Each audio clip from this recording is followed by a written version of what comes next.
Ah. Very good. Very good. Where last we left our heroes in the Champions of Nirn campaign, starring the Crimson Bones. Let's see. In the last episode, the Crimson Bones were led by Ulzgud Bone-Breaker to the location of a Kenku squatting ground, where a gnarly battle has been underway.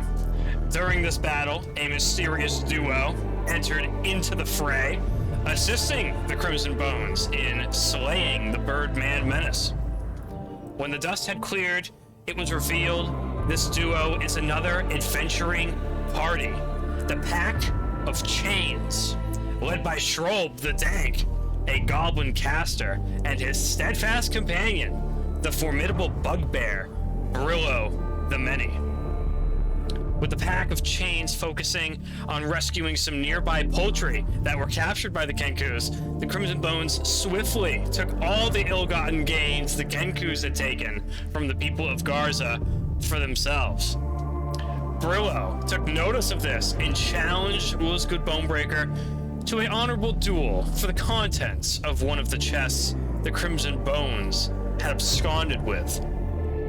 Ulzgud Bone-Breaker shared interest in the prospect, with Brillo similarly appearing to be a worthy opponent at the very least, agreeing to meet later. The Crimson Bones and the Pack of Chains went separate ways from the area,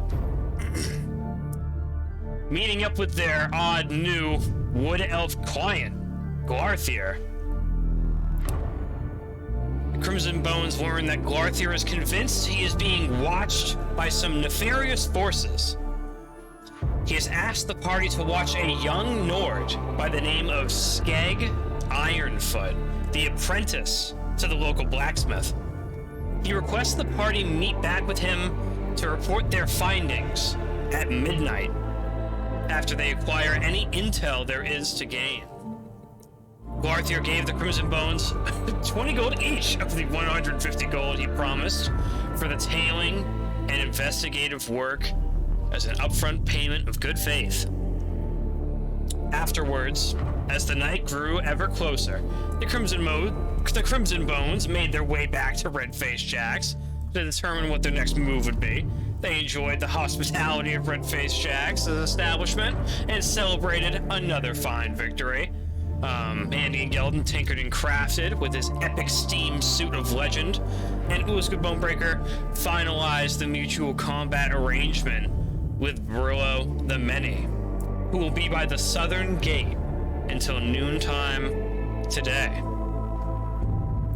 Ulzgud Bone-Breaker has dispatched Syphax on an errand to obtain some supplies, namely a potion of Hill Giant Strength, while Skeezewell Binbag makes his way in the market district. I'm pretty sure in search of cheese.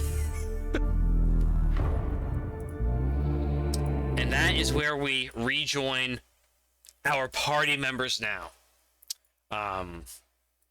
Perhaps most pressingly, Skeezewell Binbag, you find yourself out in the hustle and bustle in the middle of the city of Garza, down in the heart of the market district. I believe just about to interact with a nearby butcher stall. Right. I don't quite recall what your intent was, but you are but within arm's length. The air is beginning to cool a bit around you, and beyond the blue shimmering veil that surrounds the city, you take note of the gray clouds and so on over yonder. It will likely be some type of drizzle or something to that effect. Probably sooner than later. Skeezewell would like to see. What I've realized is I have no money. All your money is abandoned. I've deposited it all with Mandion Gelden. So Skeezewell is going to realize this and return to Redface Jack. Okay. All right. Very good. Shit. Skeezewell's patting himself. Oh, no, I don't weigh enough. Skeezewell looks longingly into the butcher shop. Oh. He sees everything he ever wanted, but is forced to return. Unfortunate, Master Binbag, but it can't be helped, as you say. Doesn't seem like this is a place very, prone to giving out handouts or anything to that effect. So you start making your way back to Redface Jack's. Your adventure cut a tad short, unfortunately. Thankfully, the traffic around, the area is minimal. It is but about 8 o'clock in the morning or so. The brightness of the sun mostly hidden beyond the clouds. Some people are beginning to pack up their stalls and so on, and others, it definitely seems like a lighter traffic. Jesus. Caliber today, So you'll be making your way back to Redface Shack's momentarily. Oh, we do have the matter of young Master Syphax. Who wants to roll the 20-sided dice to determine Syphax's shopping adventure? It's gotta be. Yeah, I was gonna say it's gotta be Ulzgud. He's been teaching him the ways. Ooh, a 12. A 12. Okay. All right. Very good. Very good. So be it. So be it.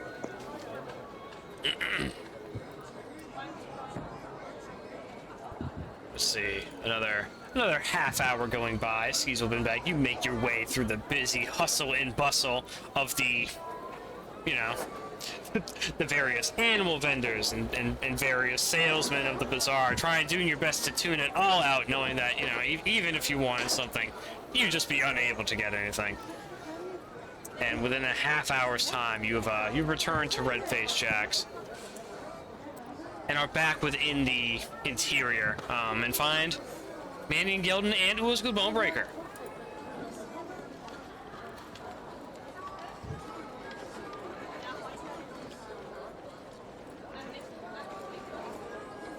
Skeezewell, how did the shopping adventure go?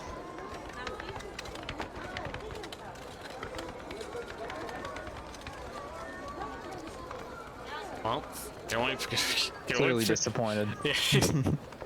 Not the best, not the best. Skeezewell Binbag certainly seems like something's amiss. Ulzgud Bone-Breaker and sweet little Mandion Gelden. What are you guys up to? Just lounging at the bar, perhaps? I believe so, yeah. It is the morning still, right? It is the morning it's like still. 7 or something? Indeed, pretty early. Okay. About 8 or so. Gotcha. Indeed, the adventuring day has just begun. Oh, my defensive module's done. That's true. Can I just use one of my charges right now? You can if you want to. I would love to. As long as you're wearing your suit. It's the only criteria. Very good. So I just need to roll a d10. So be it. I need to update my description. Oh, D10. Well. Ooh, good. You gain 2 temporary hit points. I'll do it again because I can now. So be it. We're just sitting at the bar, just yanking on the module. Oh yeah, There it is. that's what I'm talking about. you get a nice solid charge that overlays your slick adamantine suit with this thin blue membrane. I'm relieved that it works as well as I expected the second time. Stronger than ever before. Excellent. You wield a whopping 12 temporary hit points.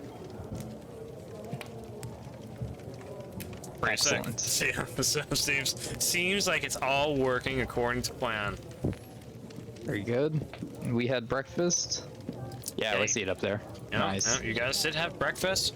Think you guys are just hanging 10 right this second. I believe so. Nice. Is there anything in particular being discussed or what have you? Yes. Well, actually, I'm gonna do this first, but we'll see if this is possible after. I talked to Ulzgud and I tell him that I know he's going to be able to triumph in the battle today, but I want to see if I can give a bit of an edge on top of what I already have. And I'd like to hand over my palm pistol to Ren for the day. Whoa. Whoa. What a thing. What a thing to do. Oh man. Damn. I tell him to treat it well. And I'm going to hand him 10 of my 32 palm pistol ammo, along with my palm pistol. Okay. All right. Okay. Don't remove it from your inventory. No, I'll yeah. Because I'm sure you'll be getting back sooner than later. But I hope so. sick. That's the hope. Fucking Ulzgud Bone-Breaker. You're like, oh, you're like, what? And you hold out your hand. And sure enough, Mandion, reaches over his large metal gauntleted fist, and you can hardly even see what it is that he's trying to grant you, and he places it into the palm of your hand and retracts it. Your hand being much larger than Mandion Gelden's, but about the same size as Mandion Gelden's hand, like in the armored suit. It rests rather cleanly, just within the palm of your hand, as it is aptly named to do. Does Ulzgud Bone-Breaker have any experience with firearms other than Not with firearms. I would say very, very, very few would. So I mean, Mandion, you might have to go to the extent where you might have to explain to him the nature of Yeah, I was gonna a say, high velocity projectile weapon and etc. if we have time, I'd like to bring him up to my room and give him like an hour's training lesson on the theory and mechanics of the weapon, and how to how you have to line up the barrel with your target, just the basics that he wouldn't even think about. I'll go with you. Alright. Nice. I'll listen to these things. If there's a will, there's a way. All right. Very, very interesting, gentlemen. Very interesting, gentlemen. You guys can get started on that immediately. Skeezewell Binbag is here on frame. Skeezewell Binbag, I'm not sure if you've returned and are ready for action.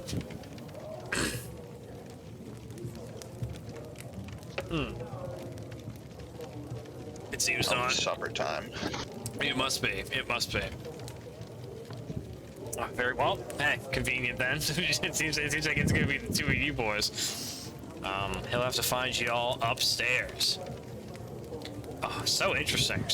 Very interesting. So basically, Ulzgud Bone-Breaker, it's a almost like puck-shaped. The main body of it is, and then there's almost kind of like two switches on either side of this, this puck-shaped device, and then there's just a small like hollow metallic tube poking out of one end of them. I can only imagine to you, Master Bone-Breaker, it would seem like a very, very odd, very odd. You probably Ulzgud is very concerned with the reloading process and wants to familiarize himself with it, so he likes to reload it while Mandion is talking.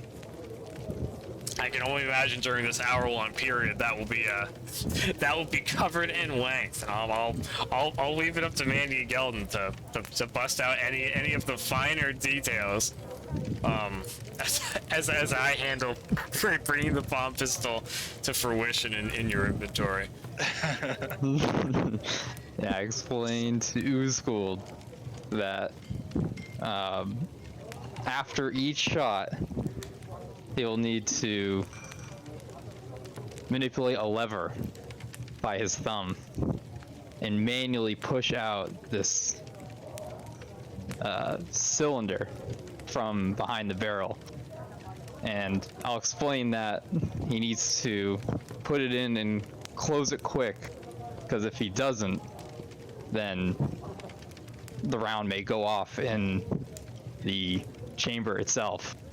And I show him the process, reloading it almost faster than you can see, and then I slow down the process, doing it methodically about 5 times, pushing the lever, opening the cylinder, almost throwing the bullet in there and closing it really quick. And then I hand it back to Ulzgud and I have him practice. He does. Okay, you can make a a sleight of hand check if you desire, Master Bone-Breaker. Get a feel for that finger dexterity. This thing is, definitely more of a a finer weapon. Let's see, shit. It is naturally going to be a dexterity-based weapon, which you most certainly get a feel for now at this time. Unfortunately, you will not be able to utilize your strength with this weapon. However, you have seen, you've seen it in action. Oh, it'll work. I urge him not to use the strength on the weapon.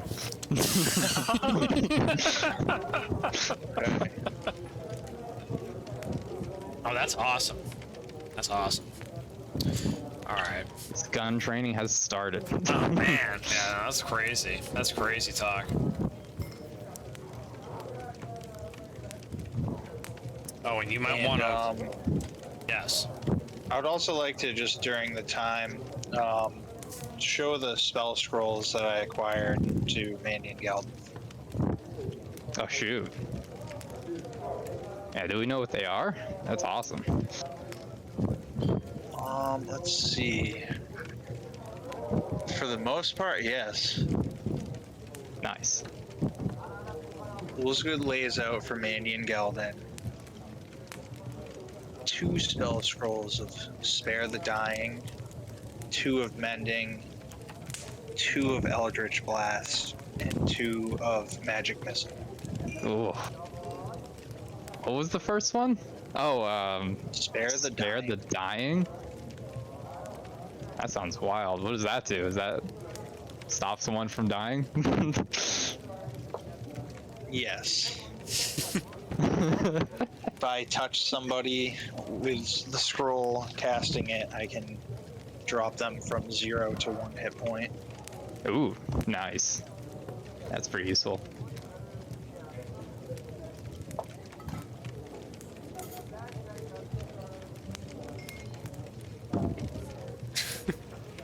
Damn, palm pistol time. I never thought this would happen in all my days. No. Mandy and Gelden passing the Palmer. It does have pretty dank range, up to about, up to 40 feet. Anything past that is with disadvantage, up to a maximum range of 100 feet. Interesting. Sure, Mandy and Gelden tells you it's due to the small length of the barrel. Yes. It only really goes so far. But one day, perhaps it may change. Damn, that's crazy. Okay, it does 1d8 plus your dexterity modifier in damage. Okay.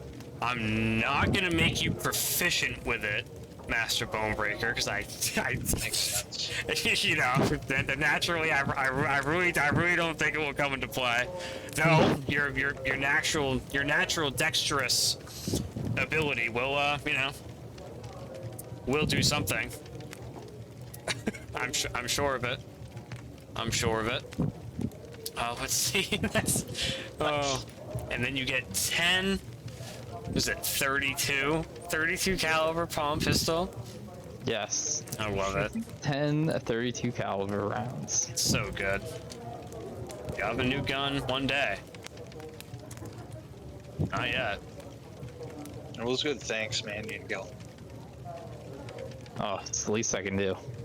Just make sure you don't aim it straight at his head, or you might accidentally kill him. Bullet will move faster than you can see. Can't insult him and hold back. Well, I suppose you're right. I don't even know he'll just gotta be insulted. Okay. Well, the deed is done. The palm pistol is ready to go for Ulzgud Bone-Breaker. I'll even put the GIF in there. Boom. Nice. Boom. Now it's really ready. That's fucked. That's fucked. Ulzgud Bone-Breaker has a gun. It's pretty fucked up to even consider. It's not in my wildest nightmares. Could I have imagined this would be possible? Here we are. Isn't that the saying, give the angriest man a gun or something? I have a question.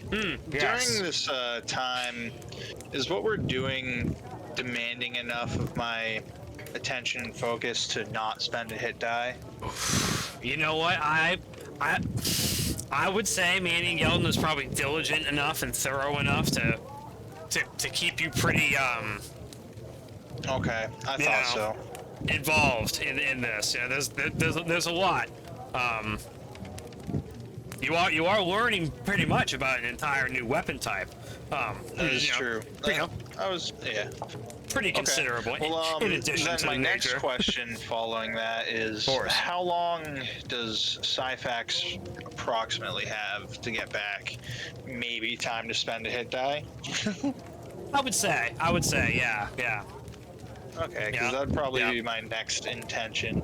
I'd like to try and max out before this upcoming struggle. Okay. All right. Very good. Very good. Well, we'll just go forward by an hour then. Master Binbag, you can sound off if you're here. If not, then I will just continue naturally, as one does. Let's see. Sweet little Syphax. In this time, Syphax will have made it to the potion shop. We'll see how he does for his barter shenanigans. He'll most definitely try to do some kind of bartering. Yeah. Where the fuck is... Oh, I see. There's persuasion. He's not proficient in persuasion, but he's not too bad in it. I'm the Crimson Bones. Damn, yeah, no. Gomja does not care. Gomja does not care very much. He is happy to take Syphax's gold, though. In exchange for a potion of Hill Giant Strength. Bum bum bum bum bum.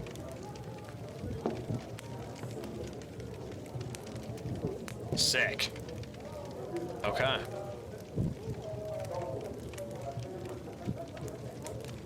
Boom. Bam.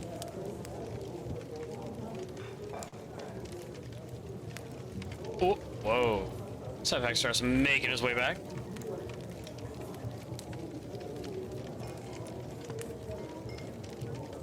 Skeezewell? Ah, Skeezewell Binbag. All right, Master Binbag, you've arrived back at the tavern, only to find your companions up in Mandion Gelden's room, and you stumble in upon them, fumbling. Mandion Gelden showing Ulzgud Bone-Breaker the fundamentals of firearm safety, and showing him his palm pistol firearm device. Ooh, you better be careful with that stuff, Mandion. Never trusted gunpowder. Oh, I have to be, I have to say that to Ulzgud because I'm actually lending it to him for the day. Ulzgud waves the pistol at Skeezewell. Look at this, Skeezewell. What are you pointing that thing? That's death in your hand. I know. That's why I gave it to him. He has a fight today. Oh, I see. Sneaky, sneaky.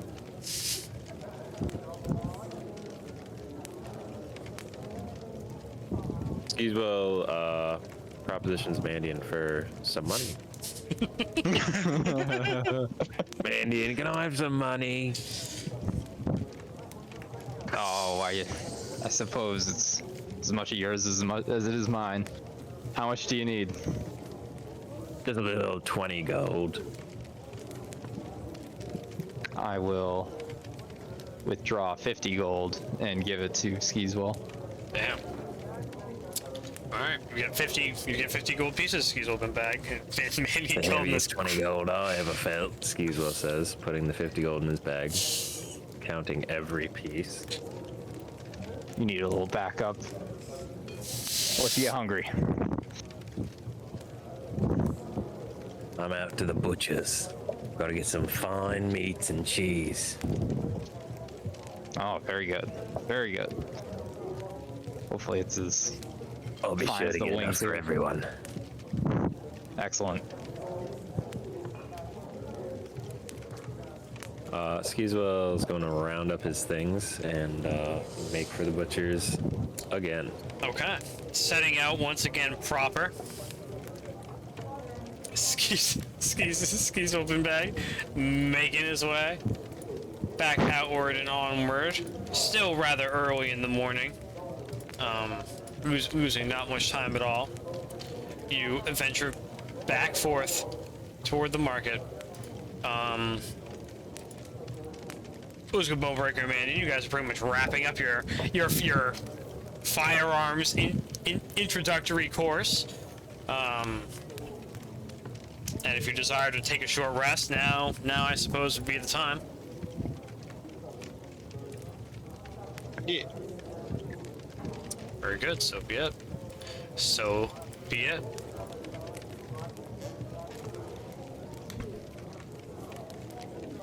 Let's see. A half hour comes and goes. Skeezewell Binbag, you just enter into the market bazaar area, and you find that there's about the same amount of people here as when you were here. About an hour ago or so. Seems that indeed the looming gray skies are scaring away anyone who doesn't have a more permanent fixture in the district. Skeezewell would like to enter the establishment. Huh. Very good. Very good. Let's see. We'll have another half hour go by, and we'll have Syphax get back. Ulzgud Bone-Breaker, Syphax hands off to you a potion of Hail Giant Strength.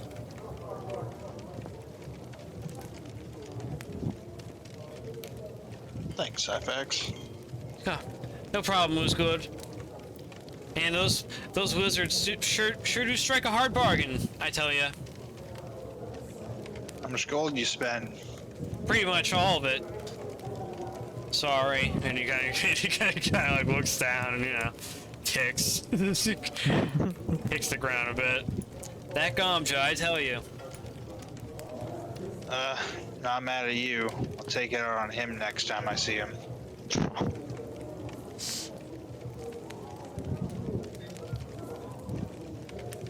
All right. And Ulzgud shows Syphax the palm pistol.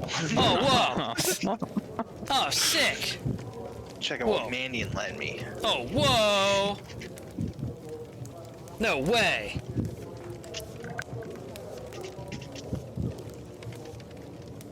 Ulzgud, what did I tell you about that? Don't point at anything you're not willing to shoot and kill. Syphax knows he can get it. Oh, wow! All of you. Never gotten a good look at that thing before. It's pretty wild looking. Where'd you even get that, Mandion Gelden? Oh, it was it's been passed down for generations. Oh, wow. It was at one point a copy of a dwarven instrument, but it's clearly a bastardized version of that. Oh. I think it's pretty cool. I haven't seen anything like it since this one, so not upset about it. Okay. All right. Very good. Very good. Master Binbag, we'll shift the spotlight to you. Are you prepared, my friend? Yes. Ah, very good. Let's see. You in this half-hour span of time have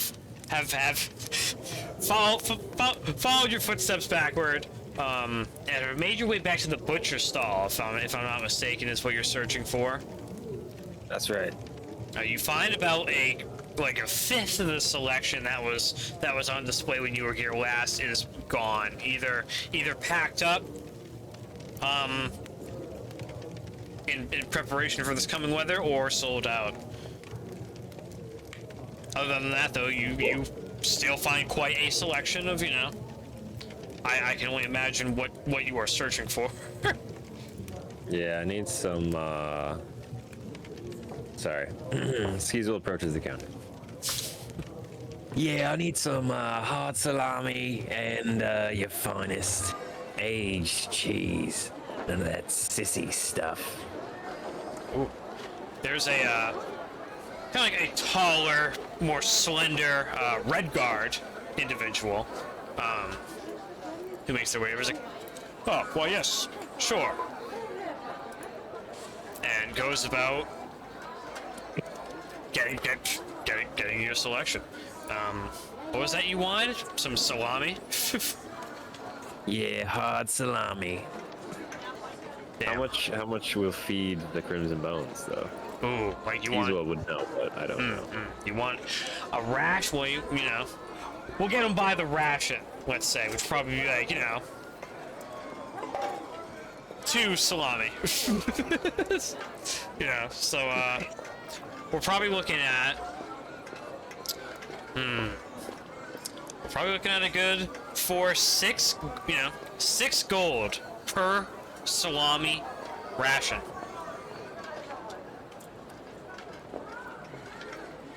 All right, I like that. So yeah, we'll get.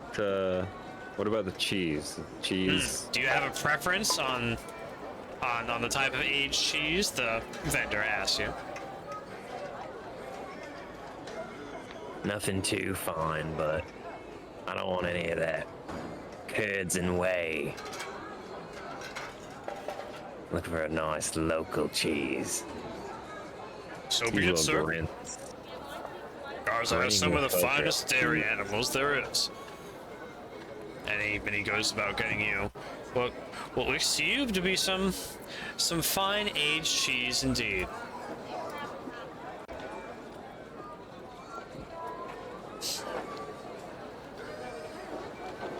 Perhaps it's some Asiago. Ooh yeah, I'll get that Asiago. Nice. That'll be 10 gold per ration. All right, so I'm gonna get 2 Asiagos, 2 salamis. Damn. Okay. So be it. So be it. It's like what, 32 gold? Yeah. Alright, well, so be it. So be it. He passes you the goods and awaits eagerly the 32 gold pieces in return. Skeezewell piles it up on the counter, plain to see. Okay, very good, very good.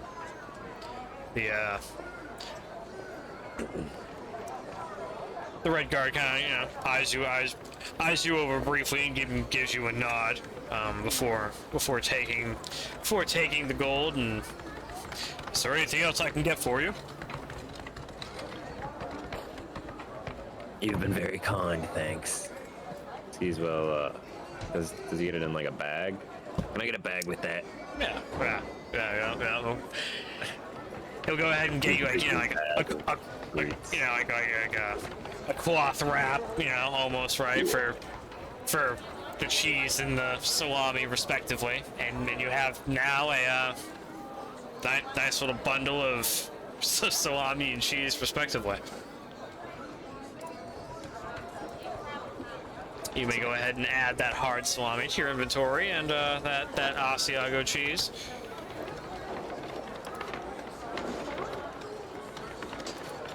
And you are once again, Master Binbag, taken aback by the sheer amount of, tradesmen and, powerful individuals spread about these very, luxurious and wondrous, tents and stalls and these tradesmen, hagglers. Indeed, you are at home here, Master Binbag. Skeezewell whistles a tune as he goes on his way. Is there anything else that you're hunting for in the market district, my friend, or are you back to Red-Faced Jack's? Is there a bakery? Does Skeezewell know of the bakery? Ooh. You were told of the Baker's District. The bakers around here kind of have a guild, and no one bakes without the guild's permission. It's kind of something to that effect. Yeah, I guess I will head in the direction of the Baker's District then. Quite a journey. Oh, interesting. Okay, very good, Master Binbag. Very good. As this hour comes and goes, the one we just made, Ulzgud and Mandion, you guys can roll some hit dice if that's what you're fiending to do. A successful short rest has come and gone. I'll allow a hit dice. I am going to pass, so thank you. I figured Ulzgud Bone-Breaker might want to do one.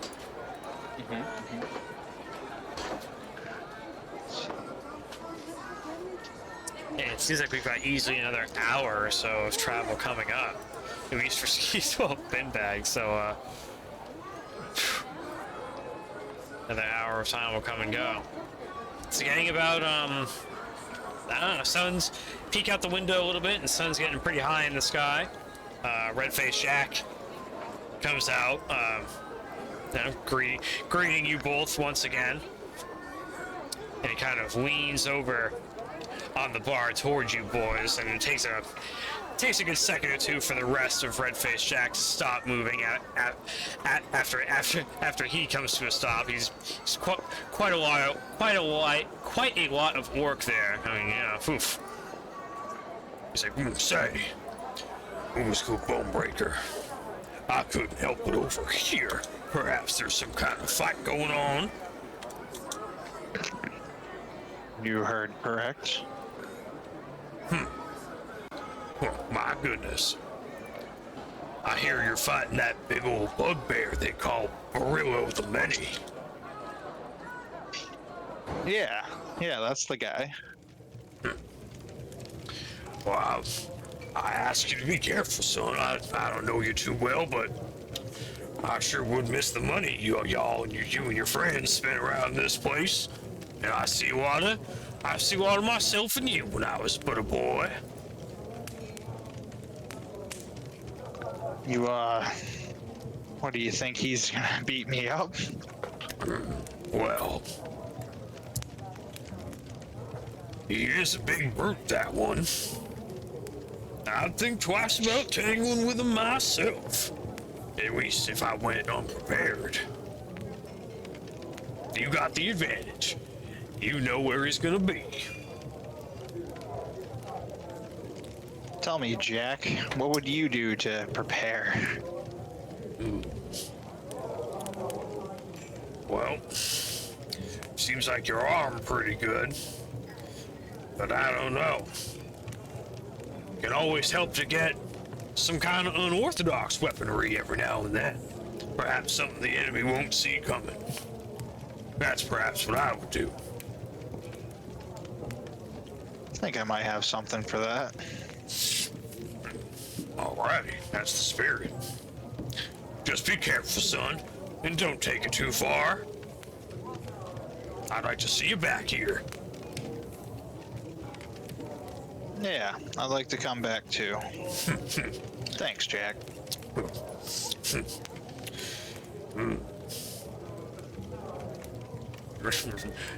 Mandion Gelden, sir, is there anything you're up to, my sweet?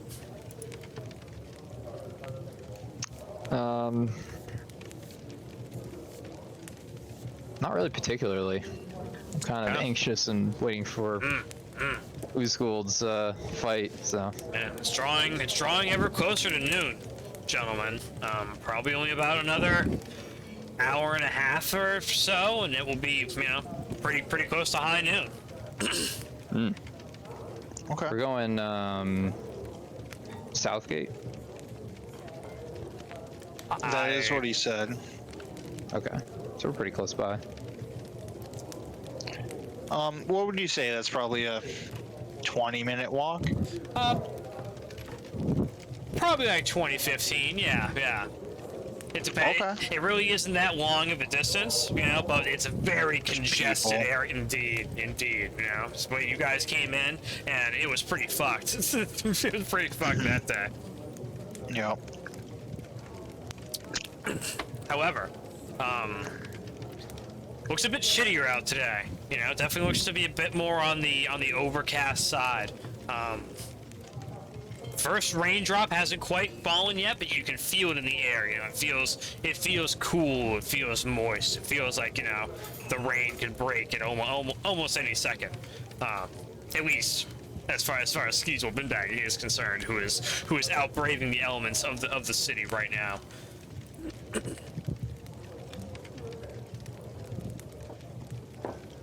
And is nowhere to be seen. It should be said. He has not returned from his, well, whatever he was doing with that money.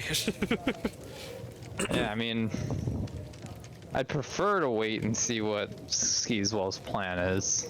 I was gonna elect that we can try to make our way out, but I don't know. We have a friend out there somewhere.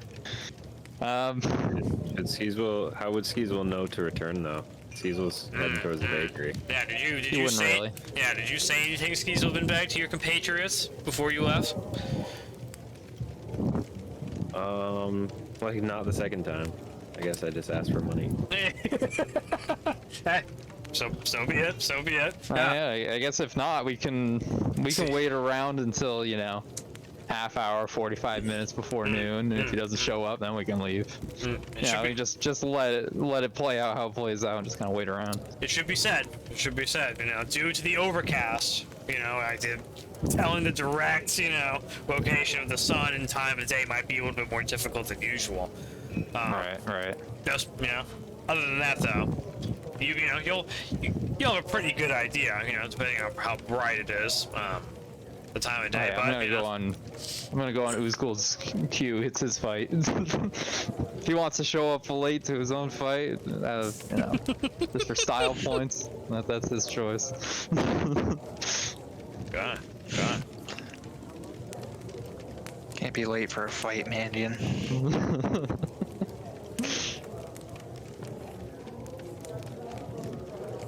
And you can see Syphax kind of leaning up against the bar, and he turns over to face you guys, laughing. He looks over towards the windows. Oh, whoa. Hey, look at that, guys. And he kind of points your directions over toward the front windows of Red-Faced Jack's. What is the Syphax? There's a lot going on here. It's a city. and you look over, man, you Gelden halfway dismisses me, and there's quite a few people that are sitting on the outside of the windows on the ground level, just just looking inward, seemingly watching you and the Crimson Bones. Gross. Are they human people? Yeah, it seems to be. It seems to be. Perhaps one or two of them could be like a an orc or like an Argonian or whatever. It just seems like they're civilians. It seems to you. And what are they doing? They're just watching you. They're just watching us. Yeah. There's probably like 8 people or so. It's like there's like 2 at each window, and then they kind of like hide. Oh, I'm going outside. Mandion and Gelden will approach the windows and watch from the window pane. Ulzgud Bone-Breaker starts making his way, and Syphax like, oh shit, here we go. Come on, Mandion, and Syphax moves probably about a good 10 or so feet behind Ulzgud Bone-Breaker, rather exciting as you pound along the wooden stairway, and you see the figures disappear from the windows one by one as you draw ever closer, Ulzgud Bone-Breaker, to the entryway, busting your way out through the front door. You see a few of them scatter away and hide over yonder, and there's 2 or 3 that hang on nearby. They're whoa, it's really him, that's it. It's one of the Badger boys, one of the legendary Badger boys that saved the market. Oh yeah, that's true. Badger boys. I hear he's fighting Brillo today. Oh shit, today? I can't believe it. That's right, any minute. I'm gonna approach them. What can I help you with? Oh. Don't mind us, man. We were just coming to see if the legends were true. The legends? That's right. We hear there's gonna be a sick fight going down today between some sick-ass adventurers. One came out of the legendary siege of the Mountain of Gilgamesh and fought off Grishlak the Barbarian and foiled the plans of Dram the Dark. What a sick-ass beast these guys must be. I'm telling you what. Is that really you? That sounds like me. Oh, whoa. I told you it was him. Tell me, what do you know of the other guy fighting? Oh, Brulo the Many? Whew. Man, I hear he's pretty serious. Ever since he and Schroll tagged up, they haven't failed a single mission. They're a pretty nasty duo. I don't know how y'all are gonna do in a 1v1, but it'll be pretty interesting though. I hear a lot of people have their money on Bruel the Many. That's all I can tell you.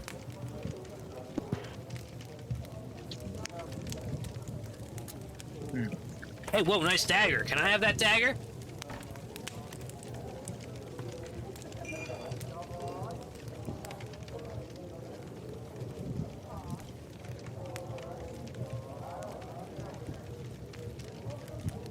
Hey, come on, man. Looks like you got plenty of fancy knives there, Mr. Half-Orc. Sorry, mic issues. Oh, Mic just unplugged. Rip, dude.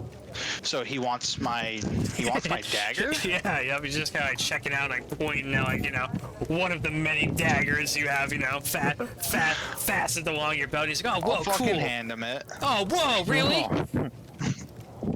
Yeah, why not? Oh, sick. He's like, check this out, man. And it's fucking like 2 of them.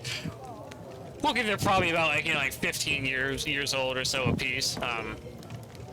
And again, the guy with the dagger's like, ha, ha, ha. He's like, oh, whoa. It's kind of like stabbing at his friend. Ah, sick. Whoa. Awesome. Hey, my money's on you, big guy. What's your name anyway?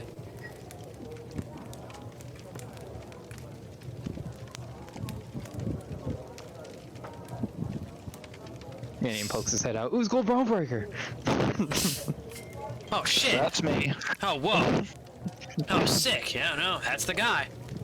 I'm telling you, that has to be him. Oh whoa. Well, are you gonna go to the fight soon? You should see. You should see all the guys training down there at the fighting ring.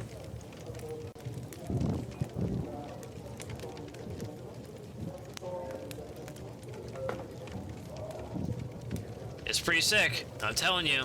There's quite a few. Seems like a lot of people have gathered to watch this fight. It's quite the talk of the town. And you kind of like look over yonder across the street and so on, and there's quite a few other people watching. You know, it's probably like 20 people, you know, watching as well. You know, and there's quite a few people in the in the large, you know, stream of people that flood through the main road of Garza. You know, it seems like quite a few eyes are in your direction, Master Bone-Breaker, and the Crimson Bones. Is it because he's arming the youth in public? Hard to say. Hard to say, Mandion and Gelden. It may have something to do with it.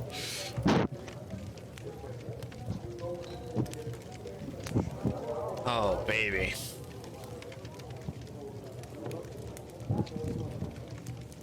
Let's see. Skeezewell Binbag.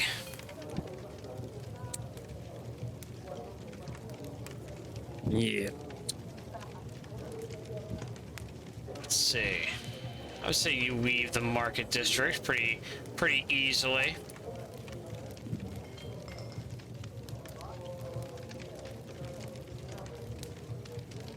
And make your way over into the square after about 20 minutes or so.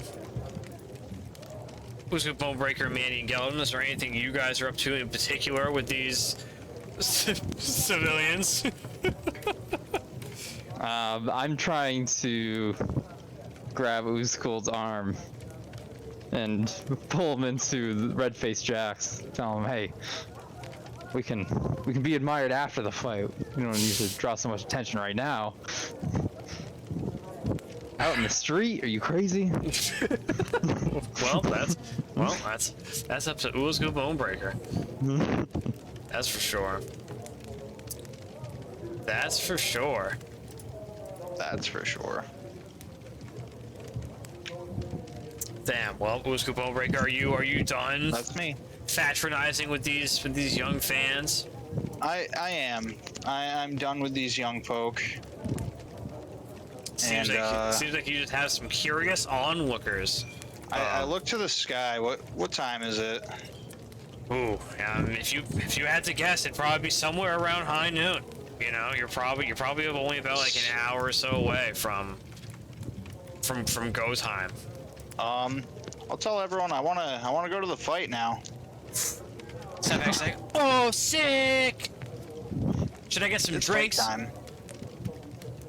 Sure, yeah. Go for Okay, it. here I go. Sideback's heads in, and he'll get. Let's see. He'll get 4 cups. Thinking of Skeezewell Binbag, because that's just kind of the kid that he is. Yeah. And he'll get some booze sticks. Wow, Skeezewell Binbag. You enter into the square area. You can hear many criers shouting out amongst the square. One of them catches your ear as you hear the mention of, "Oh, the Badger Slayers of the market,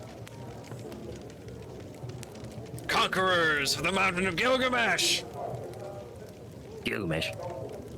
Come push down by the southern gate this very noon and witness a dank fight between Brew of the Many and one of the infamous Badger Boys, Ulzgud, the Bone Masher.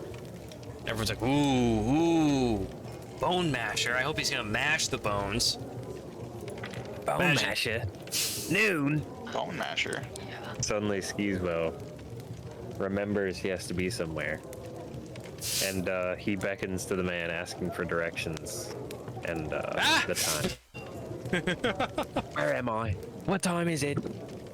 I think it's an hour to high noon, sir, and you're in the square. Of course. There's a few people that laugh, amongst the How do I crowd. get to the fight? Skeezewell says. Ah, well, just head down over yonder. And he points back down south, basically back the way you came, Master Binbag. Oh shit! Skeezewell starts running, Okay, you bustling pee. through the crowd. Bread long forgotten. Okay. All right. Very good. Very good. Make a sleight of hand check, Master Binbag.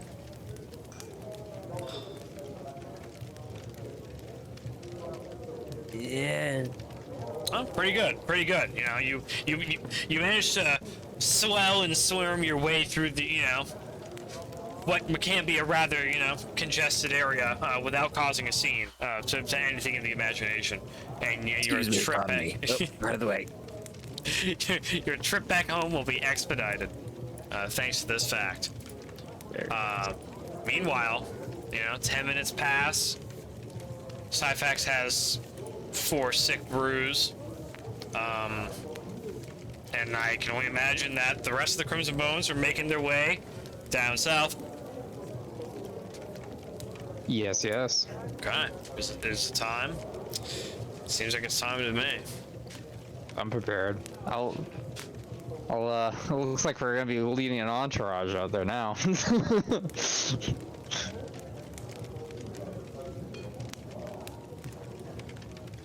It is true as well. As you gentlemen step out of Red-Faced Jack's, you take note of the onlookers. They are everywhere. There's whispers, there's giggles. There's quite a few people going on their business. It's not like everyone's eyes are fixated upon you in their entirety, but they are. It's definitely prevalent, most certainly. And you gentlemen, well, I don't know. Yeah, is it go time? I mean, is this it? Does everyone have everything they need? I believe so. I'm ready. I don't know if the man himself is ready, but I'm ready. Yeah, Ulzgud Bone-Breaker, is this it?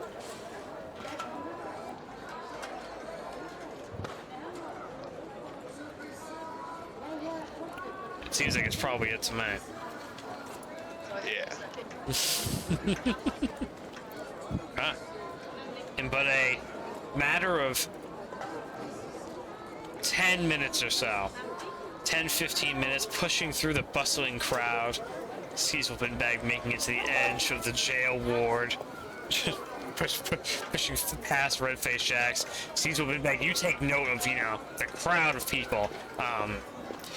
Usually most of the traffic is entering into the city. Today, a decent portion of traffic is exiting out of the city. And you take note of a conversation by some passersby, 2 young, like 15-year-old boys, one of whom is holding, a sick dagger. He's like, "Oh, whoa, that big half-orc is so cool. I hope he skins that nasty old Bugbear. What good is he? Hey, keep your voice down, man."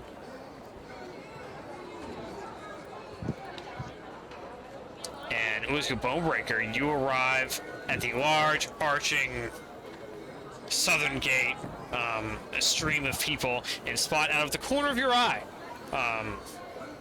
very close along the ground, about 4.5 feet tall or so, a very familiar hooded goblin. Could be none other than Schrob the Dank.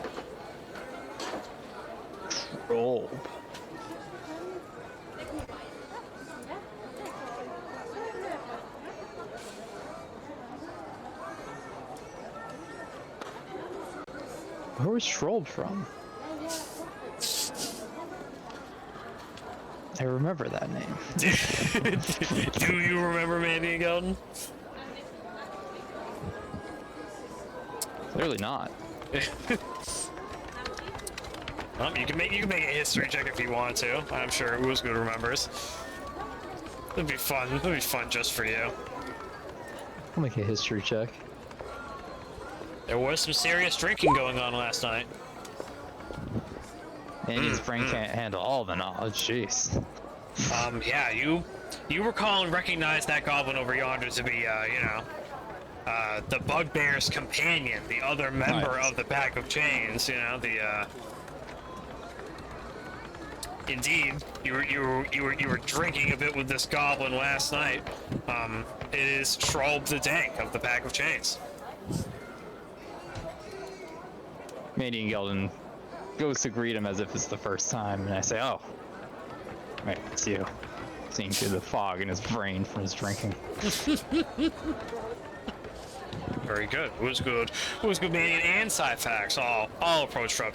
Oh, why, hello. It's about time you showed up. Well, we're early. What do you mean? Well, And I point up to the sun. It's through, you can't even see through the clouds.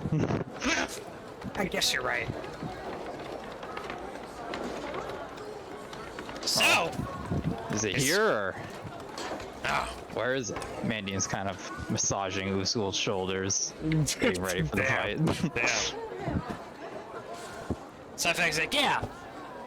The Crimson Bones don't like to wait. I was like, oh well. There's a big fighting camp down to the south over here. I'll take you down that way. The guardsmen don't want us brawling in the city. Very good, very good. Lead the way. Good. And is there anything, Ulzgud, that you wanna? Is there anything from you, Master Bone-Breaker, before we carry on to the fighting zone? To the fighting zone. Well, very good. But the fighting zone it is.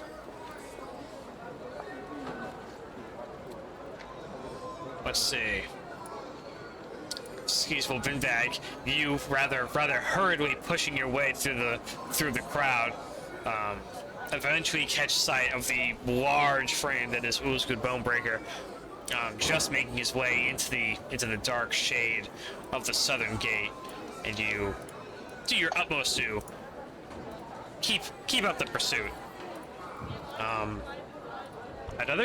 good half hour passes by. Well, excuse me. Skeezewell, Binbag. You meet up with your compatriots just as they leave through the southern gate. You see them in the company of a small goblin.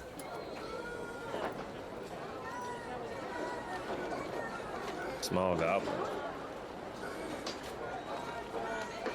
You recognize the goblin. It'd be Shrolb the Dank.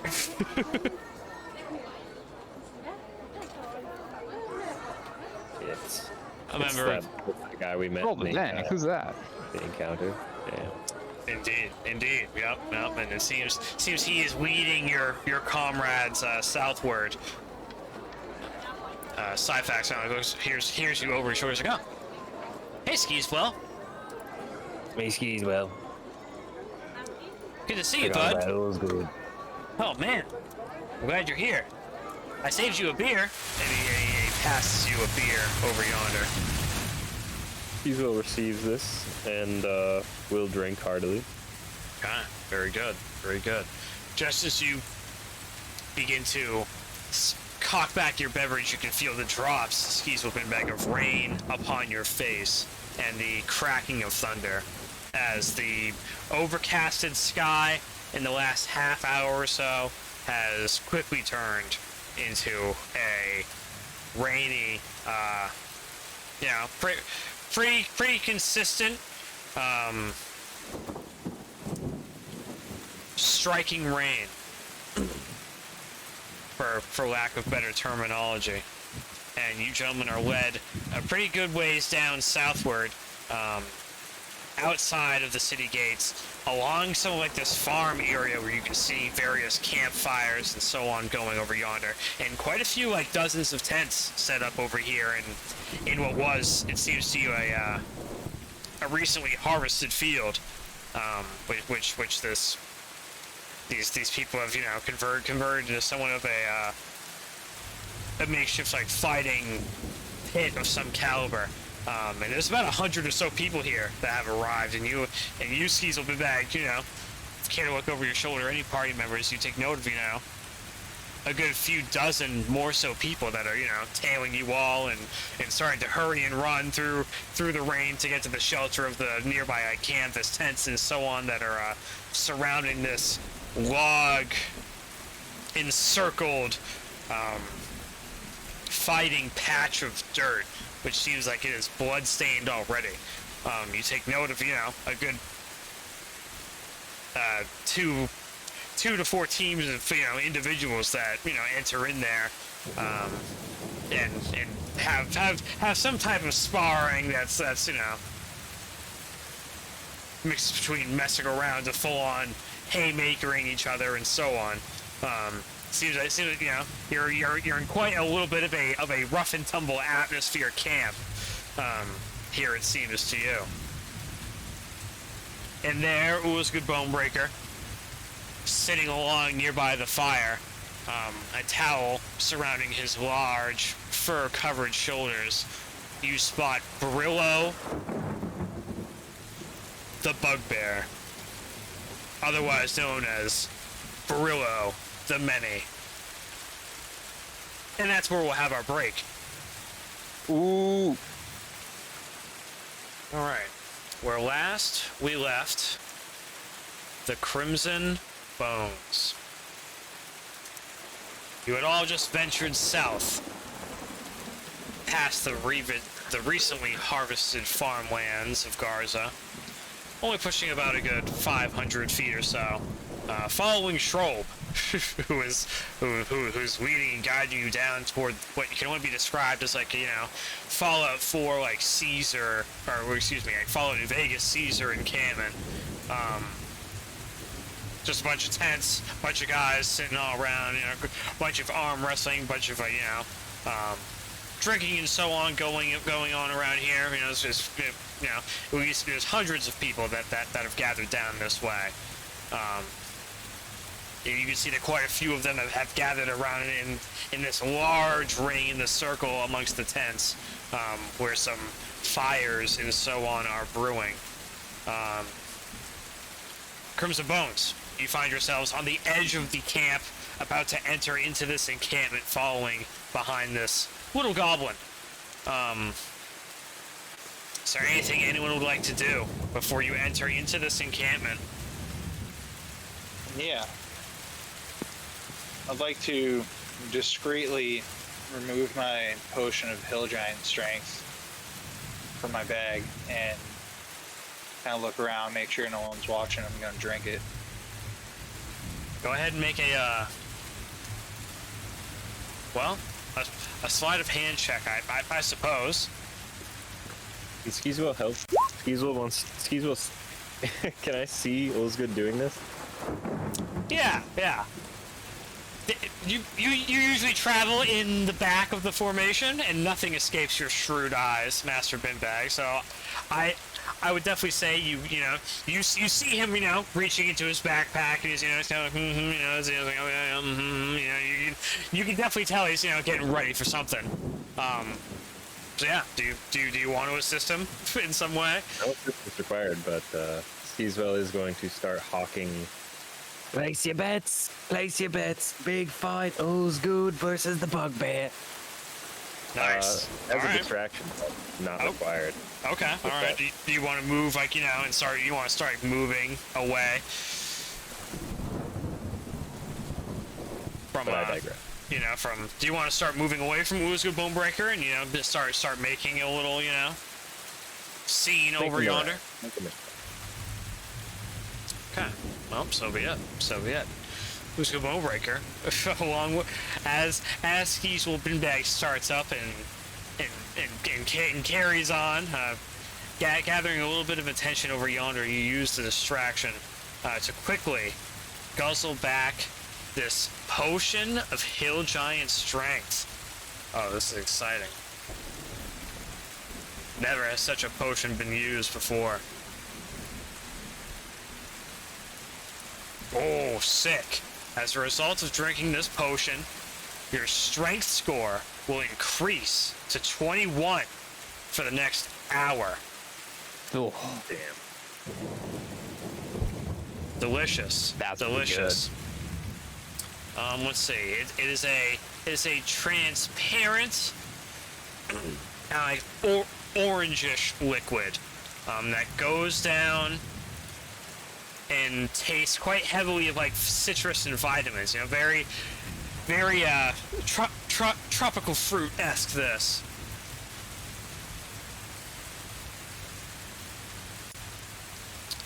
Ooh, and you find yourself looking strong. Holy shit. Let me see.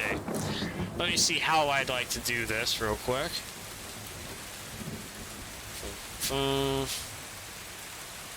But you are feeling stronger than ever before. Ulzgud Bone-Breaker. the sheer power.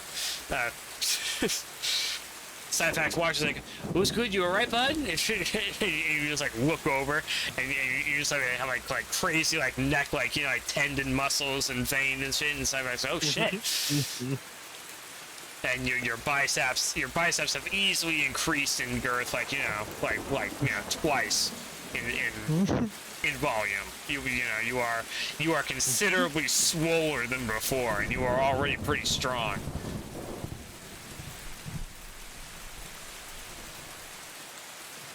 You're immediately jacked, Ulzgud Bone-Breaker. You're a fucking animal. Oh, whoa! How'd you get so... Ulzgud Bone-Breaker, how'd you get so strong? Is this some kind of new training technique? Sidefax asks. Sidefax, I'll tell you later. Oh, shit. You guys always get all the focus. Oh, fuck. and then Sidefax respects your request as the rain is beating down upon your freshly enhanced muscles. I would ask one thing of you, Sidefax. Yes, it was Could you possibly inspire me for this fight? Ooh. Okay, so be it. You want me to do it right now, or should we wait until the fight's about to begin? Right before would be good. So be it. I'll make sure it gets done. Thanks, Sidefax. Good luck, brother. Man. All right. Very good. Let's see. I was still been trying this whole time to figure out a good way to do this.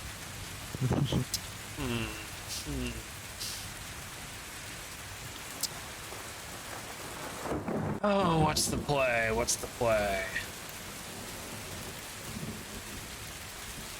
that's rough. Let's see. Let's do. There's a lot going on. Let's see if I can do this. Oh, that was close. Almost. All right, that'll work. Hey. That'll work. That is what that is. Oh shit, you have to updated all your weapons too. you're looking nasty. So now you have a +5 to anything strength related. Nice. Delicious. You know, you are feeling incredibly strong. Ulzgud Bone-Breaker, because you are incredibly strong. Oh yeah. All right. Do you continue into the camp? Yeah. Okay, very good. I mean, it's hard. It's hard for Mandion and Gelden not to take notice. Mandion and Gelden, you take notice of the sheer muscular volume enhancement on Ulzgud Bone-Breaker. Mandion Gelden is inspired and watches Ulzgud move away. And he sees Skeezewell starting to, cry for bets and walk off. And Mandion wants to try to find a rival bet taker to see if he can make some bets of his own on someone else. Oh. No, he Okay. wants to place his own bets. Oh, very good. Very good. Okay. Okay. You head over yonder, and you see one bookie who's like robed and just finished has just finished getting off stage, and much to your surprise you see like very little like like very little muscle around him, and you consider approaching this gentleman, because he seems pretty accessible. I'll give it a try. I'll approach him. Okay. All right. So you start making your way about 2 footfalls into your pursuit. You're like, oh, well, probably worth a shot. Worst he can say is no. Someone like a dark, like hooded and cowled individual comes up to him and grabs him by the collar of his shirt, and then you see this bookie who just kind of balding, seems to you like maybe like an older Breton or something to that effect. Just kind of puts his palms up in defense. And you're like, oh shit, this is, all of a sudden, man, you're like, oh shit, this might be a situation. What are you doing now? I would like to cast Blur and Dash at him Oh, to try shit. to tackle him. Oh, The interesting. man that's threatening him. Okay, all right, okay. Give me a oh god, oh Jesus. Give me a intelligence check. Got it. For the casting of Blur. Oh, we're outside though, right? Is the shield this far out? Yes. Yes, damn, it is. It is. You are the great shield, the great Dram Ward spans for a mile wide Shoot, around the alright, city of alright, Garza. alright. Yeah. Alright. You We're coming in. you are about 500 feet away within the shadow of the city basically. So what do I need? Do I need 15? Yes, yes. Gross. So unfortunately, you burn your spell slot, Gross. All right, and that's your fine. spell is not cast, and you're like, oof, oh, oof. So you kind of wince, and you're like, oh fuck, I need to get over there, and as you begin your dash, you see the guy that's holding the bookie, release him. And he just he starts holding himself in pain and stumbles off away into the crowd. And you're like, oh shit, and the bookie is just just shaking. He seems like he's pretty perturbed, and he is moving in the opposite direction. Anything furthermore, Master Gelden? Are you gonna pursue that bookie or search for another one? Mandion gonna stop and look around and hope that no one saw him almost burst into action and blur himself. You look around. Give me a perception check, please, Master Gelden. Perception. Oh, all right. Yeah. I mean, you take a good look around. The pelting rain and distant thunder, ever looming. Seems like hardly anyone even took notice of that little interaction what happened before you just there. Damn. And searching around, you do take note of 1 or 2 guardsmen that are kind of by the central fighting ring. Kind of just checking it out. And that's really the only 2 guards you take note of, until you spot a larger contingent of them. Just conveniently happens to be as you're looking around, between 2 tents over yonder, with lanterns on either side. Come 2, 4, 6 guardsmen with a helmetless one in the middle with a large cape that's dangling. Seems like a rather important, distinguished guardsman. Is leading a formation of them of some kind, and they're making their way toward the central fighting ring at this time. Okay. Other than that, Very Mandion, it doesn't seem like anyone's spot is none the wiser, my friend. Okay. That's the goings on of you. I will use the beetle to call Ulzgud and just give him a quick warning about the guards that are afoot. Just say, Okay. be on your best behavior, keep it clean. And I will try to look for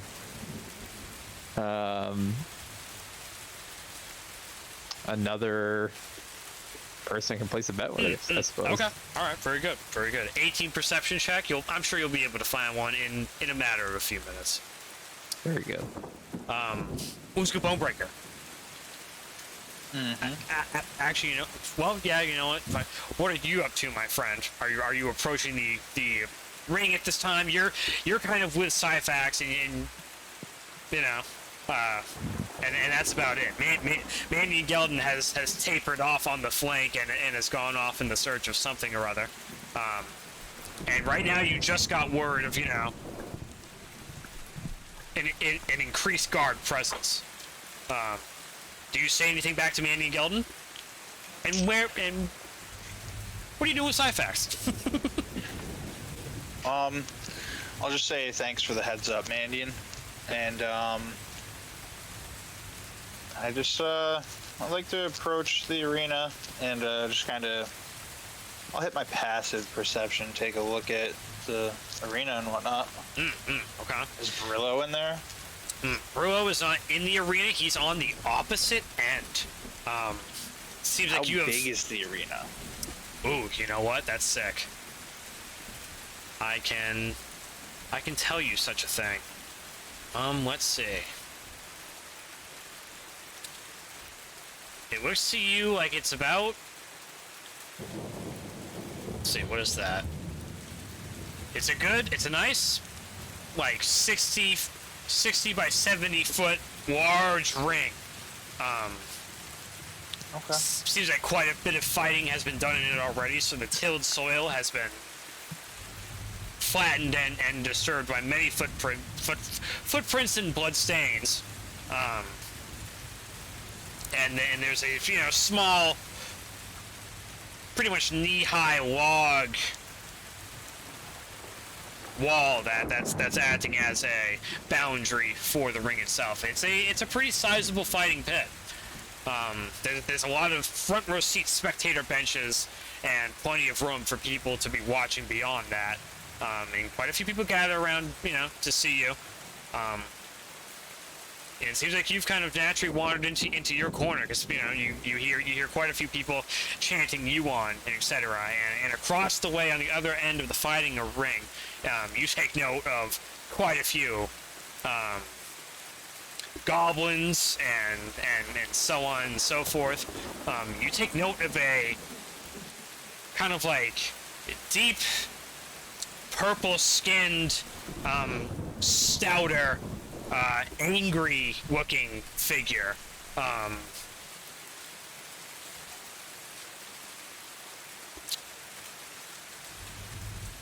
I would say you'd probably know the nature of this creature. It is a hobgoblin.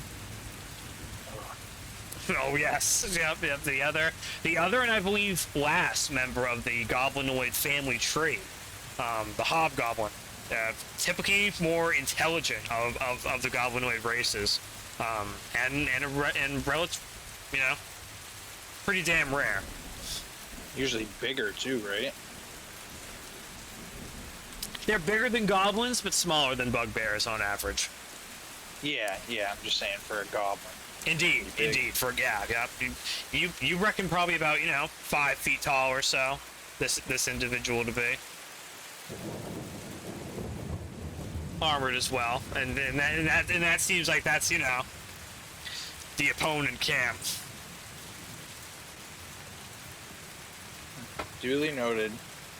Other than that, though, it's a, you know, seems to you like a you know, quite a decent place to do battle. Is there anything you'd like to do, Master Bone-Breaker, before I move on to see what Skeezewell Binbag is up to? I will pull out one of my spell scrolls and inspect it and see if perhaps it seems like I could use it or not. Ooh. Oh, do you want to see to ascertain if like the Dram Ward will affect it, or if you yourself will be Yeah. able to utilize it? You know, with your skill. More on the Dram Ward. I understand. Ooh, you can do. Ooh, it's gonna be hard, Master Bone-Breaker. You can do an Arcana check to see if you can determine, you know, if if your spell scrolls will be affected.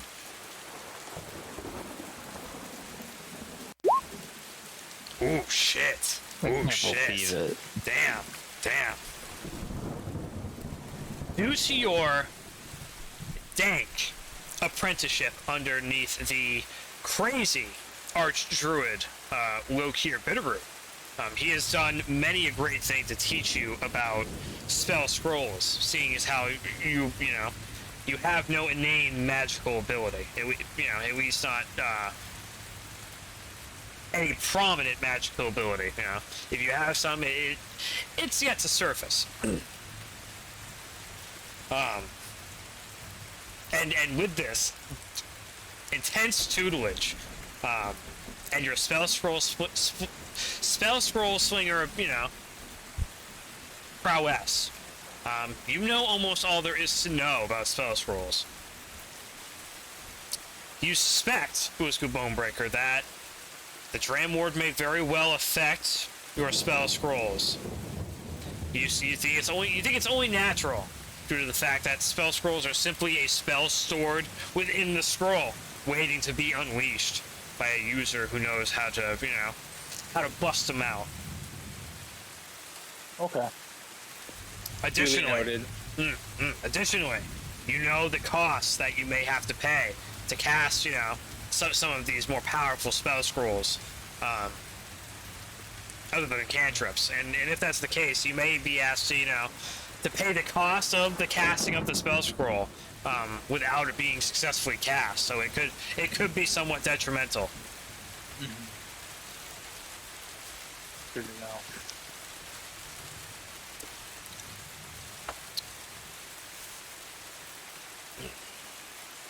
Okay. All right. Anything furthermore, Master Bone-Breaker? I'm just getting ready. Okay. All right. Master Binbag, you gathered a handful of individuals while you were making your scene. Did you have any intention of trying to get any money out of them or something to that effect? Do you have any schemes, Master Binbag? Skeezewell's just playing the books. He's gonna remember those people and give them the bets. Okay. But obviously, there's a fee. Okay. All right. Do you tell them about this fee? Are you forthright about the fee? Oh yeah. Okay. How much is the fee? $1 on every 10 if you're gonna want to place your bets now. Make a persuasion check, Skeezewell Binbag. See how many customers you can draw. It's going 2-1 on the Bugbear.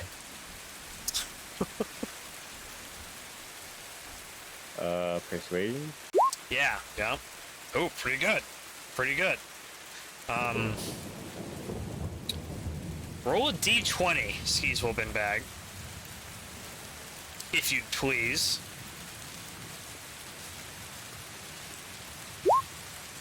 Ooh. You obtain 10 betters that fork over, money to you and add to the pot, as it were. And you find that you have 8 bets in favor of Brullo the Many, and only 2 in favor of Ulzgud the Bone-Breaker. Yeah.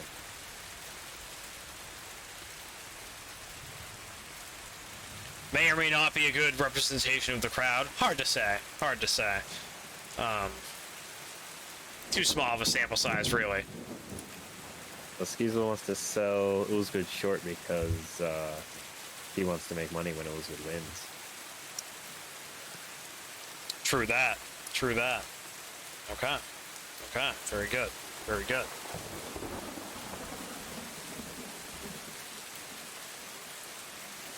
Huh. Well, anything else, Master Binbag? Did Skeezewell see the altercation with the other bookie? Has that happened yet? No. It would have happened during your, schmoozing of these other debtors. Skeezewell's not going to continue collecting. at this point. Yeah, very good, very good. You would have taken note, I'm sure, of the small patrol of guardsmen that have entered into the fray. They pushed past you and seemed pretty intent on getting near the fighting ring.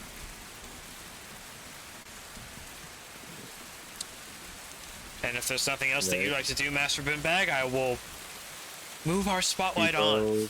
We'll head towards the fighting ring. That's it. Oh, very good. You take note of Syphax and Master Bone-Breaker, kind of over up in the northeastern corner of the fighting ring. There's quite a few benches about. Syphax kind of, massaging the back of Ulzgud Bone-Breaker. You got this, champ. Just remember to keep your head in the game.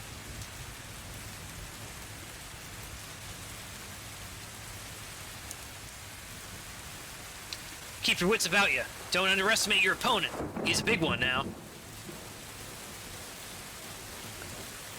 Thanks, Syphax. I think I got this. I would say, my friend, I would say. Don't worry. I got my bagpipe right here. Good man, Syphax. Do what I can. Gotta do what you can when you remember the Crimson Bones.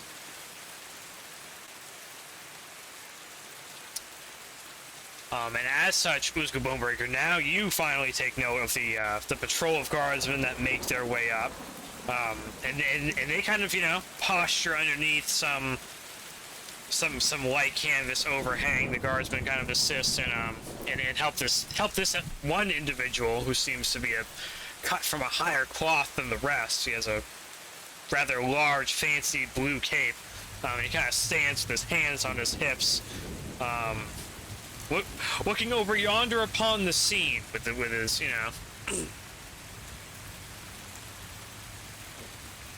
a short, scruffy-haired kind of gentleman. He seems like a bit younger, perhaps.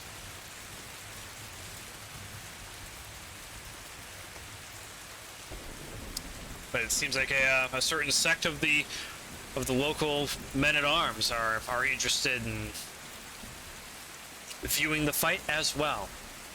Mandion Gelden, is there anything that you wanted to do, my friend? I was trying to place a bet somewhere. Oh, right, of course. What is the nature of your bet?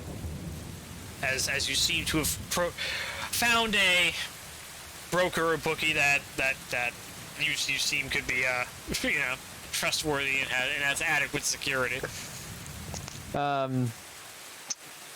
I would like to try to make a bet of about 200 gold from my bag.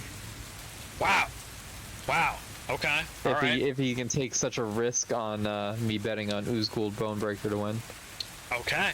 All right. Put it in the chat. You're forking over 200 gold on Ulzgud Bone-Breaker. Skeezewell Binbag, if you're making any such a bet as well, in addition to holding the pot for others, you may bust that out in the chat as well at this time. Skeezewell does not bet. Okay. All right. Refraining from betting yourself. Mandion Gelden, you put forth 200 gold on Ulzgud Bone-Breaker, and take note of this broker. Who seems to be kind of like, perhaps a more intelligent, slyer individual, perhaps a kind of like you and Skeezewell Binbag combined. And he assures you that he will remain nearby. Oh, you'll remain nearby, all right. And Mandion will kind of stand pretty close to him and try to watch the fight from where we are. It's pretty close, right? I mean, we're all kind of right around the arena. Yeah, pretty much. Okay, all right. I'll keep an eye on him while I watch the fight. Okay, all right. So be it. Fortunately, you find Ulzgud Bone-Breaker not very far away from this head bookie. Excellent. And before too long, Ulzgud Bone-Breaker, you take note of the mighty form, the 6.5-foot tall Bugbear Brillo the Many, as he stands upon one edge of the arena logs and looks up over in your direction.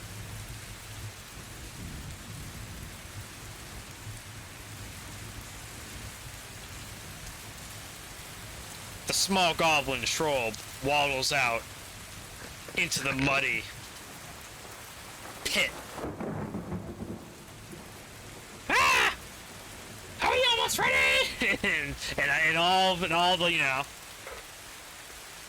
like the probably like 200, 300 people that have gathered loosely in this area, standing amongst where they can in the rain, getting whatever shelter possible. All jeer and shout with excitement. Competitors, are you ready? the shrill call of the goblin moans out. Yes. Okay. Very good. See, with that, I will transition us to the fighting ring visual.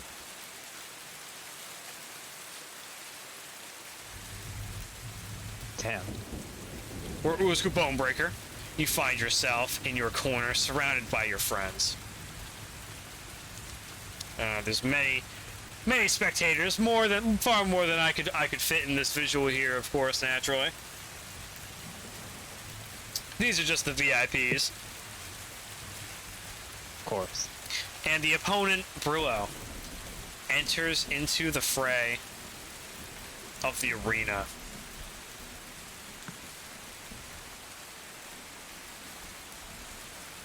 I'll do the same.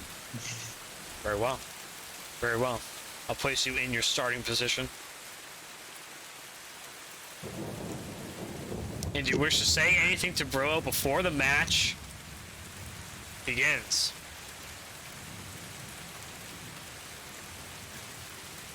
Thanks for this opportunity, Brillo.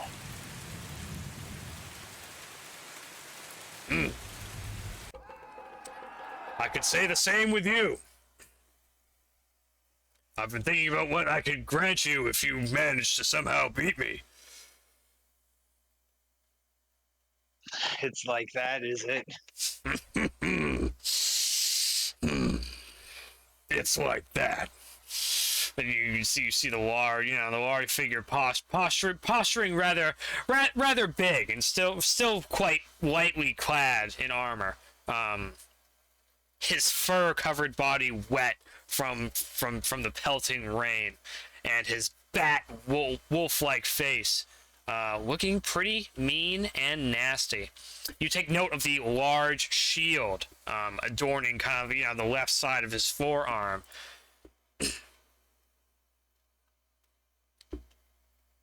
And the large mace that he was wielding before to slay many a Kenku in his right hand.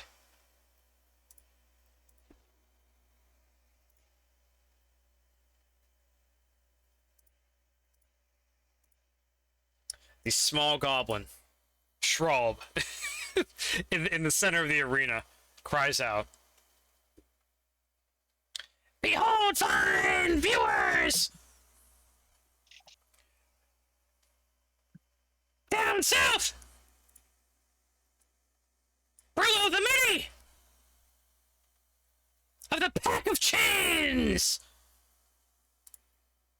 And to the north, Ulzgud Bone-Breaker! Of the Crimson Bones! Fighters, prepare yourselves for battle! Begin! and Schraub announces the beginning of the fight and peels away. And it's time for initiative. Master Bonebreaker. You may select your character and do what you will. You hear the cries of the crowds and many people. Instruments all of a sudden start blaring outward from bands and so on that were hiding amongst people have just finally exploded and the silence is finally over. Amongst the beating rain, you can't help but hear the shouts and jeers of many people. It's sick. the rush of combat is starting to flow through you.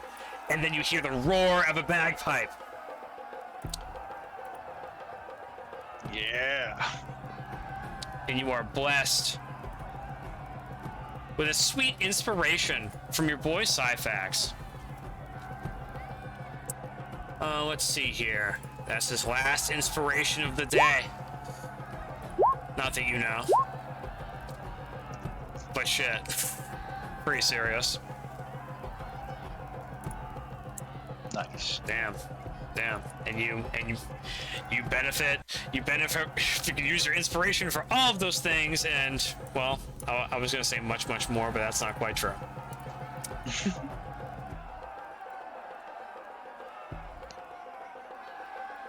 Oh, I'm so excited. Yeah, bro, we'll tear him up. Yeah, show him who's good. It seems like an even split amongst the crowd so far.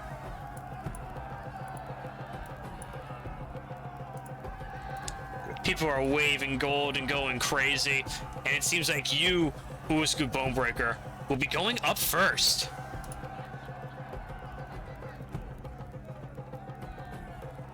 Oh, the excitement. Okay. Ulzgud is going to enter a rage. Naturally. Color me surprised. And he's going to move up. Let's see. 35 feet. Sick. And he is going to, in a flash of motion, throw his infused harpoon and try his first shot of the palm pistol. Ooh, sick. Yeah. Okay. All right. Okay. Ooh, the infused harpoon looks good. The infused harpoon lands its mark. How do you bust out the palm pistol shot? I'm curious. Ulzgud's throwing the javelin or the harpoon with his right hand and draws with his left with the palm pistol right after throwing, and obviously doesn't shoot too well. Harpoon. Yeah, the harpoon lands and hits its target. The crowd cheers as you race forward, launching loose this harpoon, and then raising your left arm up. There's this pop and this flash and this brief puff of smoke. And man, Gelden, you hear an ever familiar sound as well as Skeezewell Binbag, as you know, your palm pistol rings off. Oh, this is so exciting. Well, the javelin certainly. The harpoon definitely finds its mark. What a disgusting amount of damage already. Disturbing. Oh, boom. The infused harpoon embeds deep into the flesh of the Bugbear as he moves up his arm to defend himself. And you lift up the palm pistol to let it loose. And it goes wide, to say the least. I just have to double check the deets.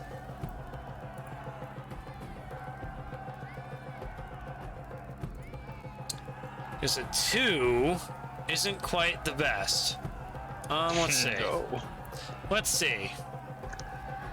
Whenever you make an attack, roll the firearm.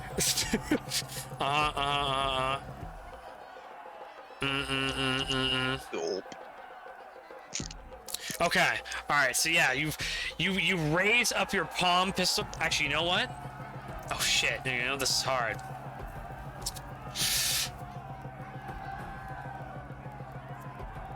Yeah, you raise the palm pistol up, and it fires off a round that, like, you know, just goes like, you know, it's like straight out into the crowd, and you can hear, like, like the scream or two, you know, like some people, it's, you know, it's like, you know, like the palm, the palm just whizzes way outward, and may very well be jammed at this time.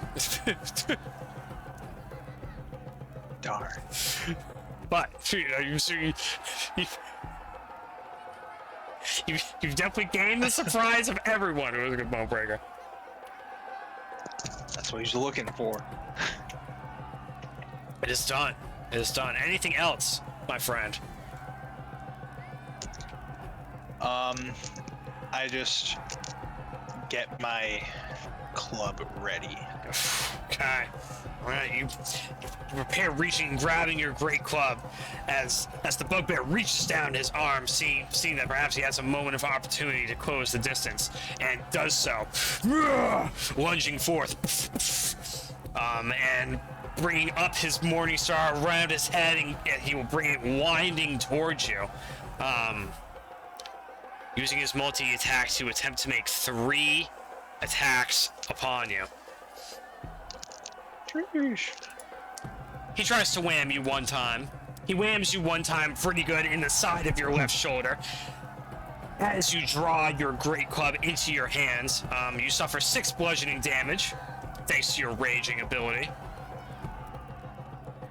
He cocks back and comes for another strike towards you. It is even more fierce than the last. You're afraid it may very well crack your great club if you place your great club in the way of this blow, and you resolve to try to block it with your body, indeed yourself. We'll call that 7 bludgeoning damage. And one more strike from the fierce Bugbear. Whew. A 23, looking mean. Another 8 damage coming your way as the creature lifts up now and strikes down upon the same 3 strikes on the left side of your body pretty rapidly, and then falls back. This will be fun. Round 2, top of the round. Ulzgud Bone-Breaker, baby. What do you got, man?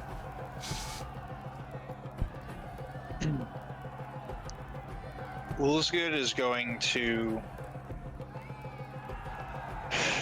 He's going to wrath you with the Great Club. Oh, shit. Damn. So badass. Wrath you is on.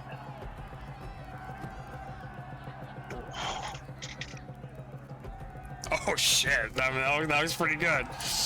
That looks all right to me. Let's see, that's what? Yeah, I mean, that hits. That hits. No doubt. No doubt. Damn, how much damage is that? 21? 20. 20 it is. With my minimum rage damage. Ugh, another full head-on strike.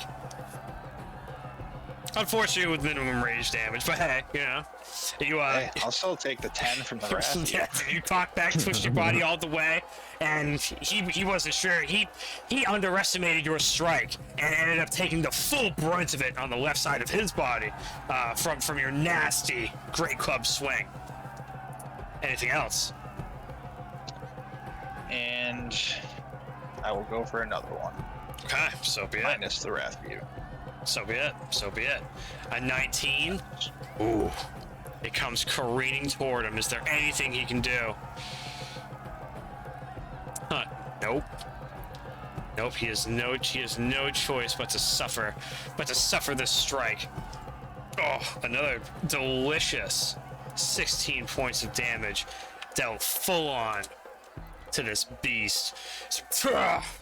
A vertical, like, head-on shot that he is unable to block efficiently, and it seems like it's you're a deafening crack. That was pretty gnarly. That was pretty gnarly.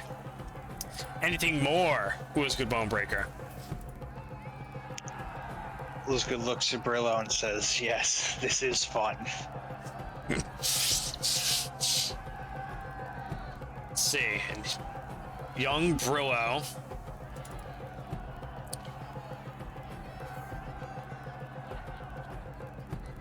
will look up at you, and his red eyes look straight through you as his scowl begins to form over his face, and he gets you can see the muscles tensing up in his body.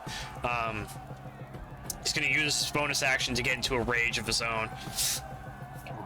It's the Brillo Rage Cheers.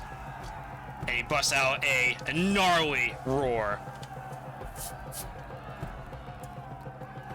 Let's see, and for his action, he's gonna reach behind his back and pull out a rather looks like sizable potion to you, Ulzgud Bone-Breaker, and he pops the cork on that bitch and starts plugging it back. Round 3, top of the round, Ulzgud Bone-Breaker, you're up. Brillo sucks a potion before your face. What will you do? I'm just going for another great club. Okay, so be it. So be it.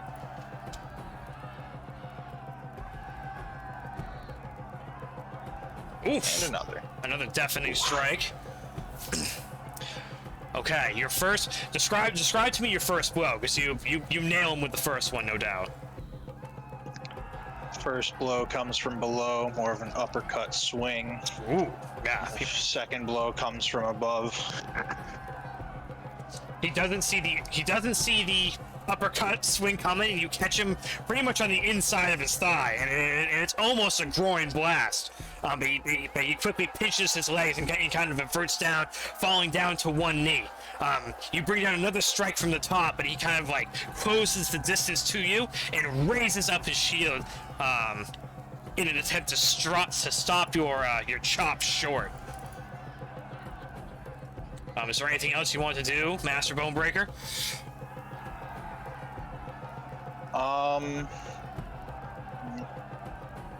No. Okay. All right. So be it. So be it. Let's see.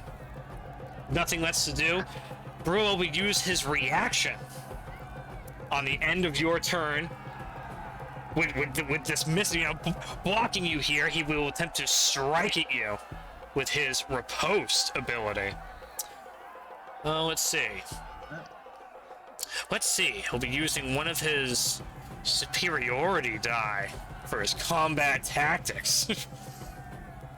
You see that this creature, not only in addition to having a pretty good amount of brawn and strength, Ulzgud Bone-Breaker, he wields tactics on the battlefield as well. Let's see. Duly noted. He has some pretty sick technique. Okay, so we're taking that down to 3. He's using 1 up, straight up.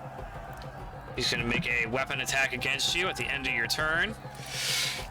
Kind of with his shield holding you up, he reaches up toward you and tries to strike you with his Morning Star. 14, that doesn't hit you, right? Nope. It ain't nothing. You see it coming toward your face, and you duck your head back of this like uppercut jab. Okay, yeah. Nice. Nice. Okay, yeah, no. Does not hit, so that doesn't do anything. Very good. Very good. On Brillo's turn, he'll be busting out the multi-attack, tried and true. Let's see, he's gonna bust out 1 swing coming your way. A 24 to strike. You get 15 bludgeoning damage, reduced in half thanks to your rage. I'll leave that one up to you. I round up. Let's see, Brillo's counter going down. That's what I like to see. Ooh, and Brillo's going to... Ooh. Striking you with that attack from below. This one kind of wraps around and attempts to go for your knee. I need you to make a strength saving throw, Ulzgud Bone-Breaker, with advantage because you are raging. As Brillo is going to try to knock you off your feet. You make the save. You make the save. Definitely thanks to your rage.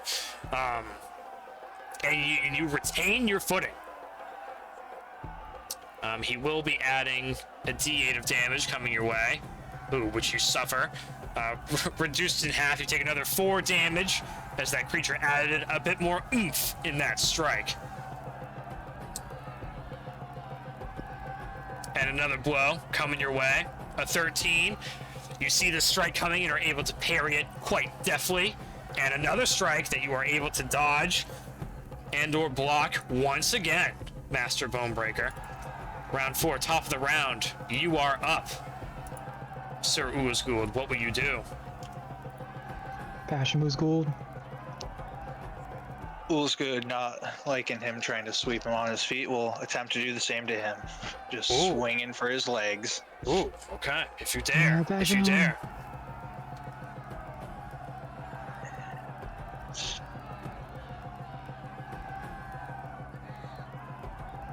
Ooh. Oh, shit. Well, I mean, you know, hey, it's all right. It's all right. Fucking, not. You know what? The lad. Just roll again. Just roll again, will you, my sweet prince? Sure. That's what I suspected. Very good. Very good. Let's see. This is a deafening crack that you cock back and kind of almost do like a jumping strike, and it hits him square in the head, and there is this deafening cracking sound. This could very well be leaning on the end of the battle already, if it continues at this rate. Ulzgud Bone-Breaker, but he still stands.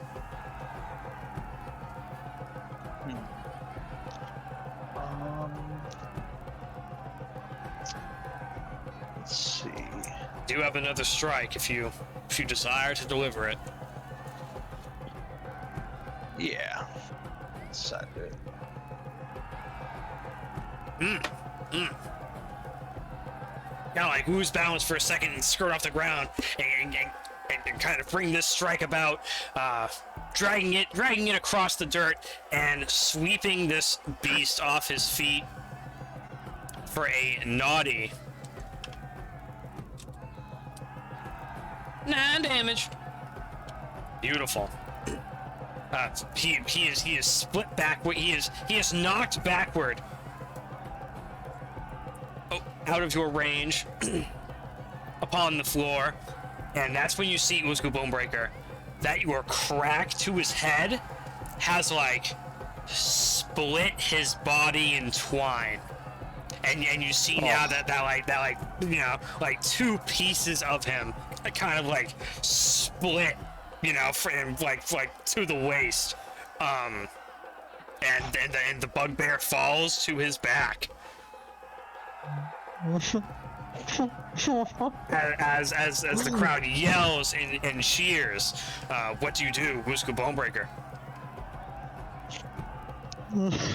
Ulzgud drops his weapon and runs to the bear. Very good, very good. You get close. Drop your great club to the ground and get up to the foot of the creature, and you see something odd. You see as you get closer to him, like 1/2 of his body begins to rise, and like, you know, like using his elbow begins to rise up out of the mud now at this point. Blood oozing out from you know, the open, exposed, like half of his person. It's a horrific sight, and he looks right at you with his one right eye. it's a pretty haunting scene. Ulzgud Bone-Breaker.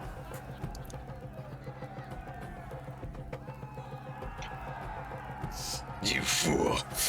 It's not over yet. Oh, And then you watch Ulzgud Bone-Breaker as like Piccolo style. He's like, and an arm like grows out of the left side of his body, and you watch as like the other half of his body on the ground begins to like form outward, and an arm and a leg burst out of that one, and two Brillos begin to form and rise upon their feet. And you hear from over yonder, Ulzgud Bone-Breaker, "Behold! Brillo the Many!" And then the crowd goes fucking crazy as Brillo now. Well, you know, there's two Brillos. You now have two Brillos where there was once a Brillo, Ulzgud Bone-Breaker. damn. It's serious. Ulzgud draws his silver longsword. Okay. Your great club, just behind you. Really, it is within reach. But seeing that you perhaps have no time for it, you draw your silver longsword and prepare for combat. Let's see, and I will add the Brillo splits Jesus. to the character sheet. You thought I'd give up that easy? Gross. Let's see. With your attacks being expended and your weapon drawn, Ulzgud Bone-Breaker, is there anything else you'll do?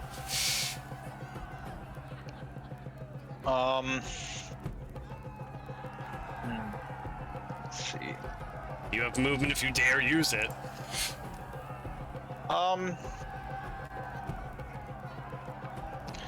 I guess if I can use any of it, I'd just like to secure my club off the ground, if at all. I'll allow it.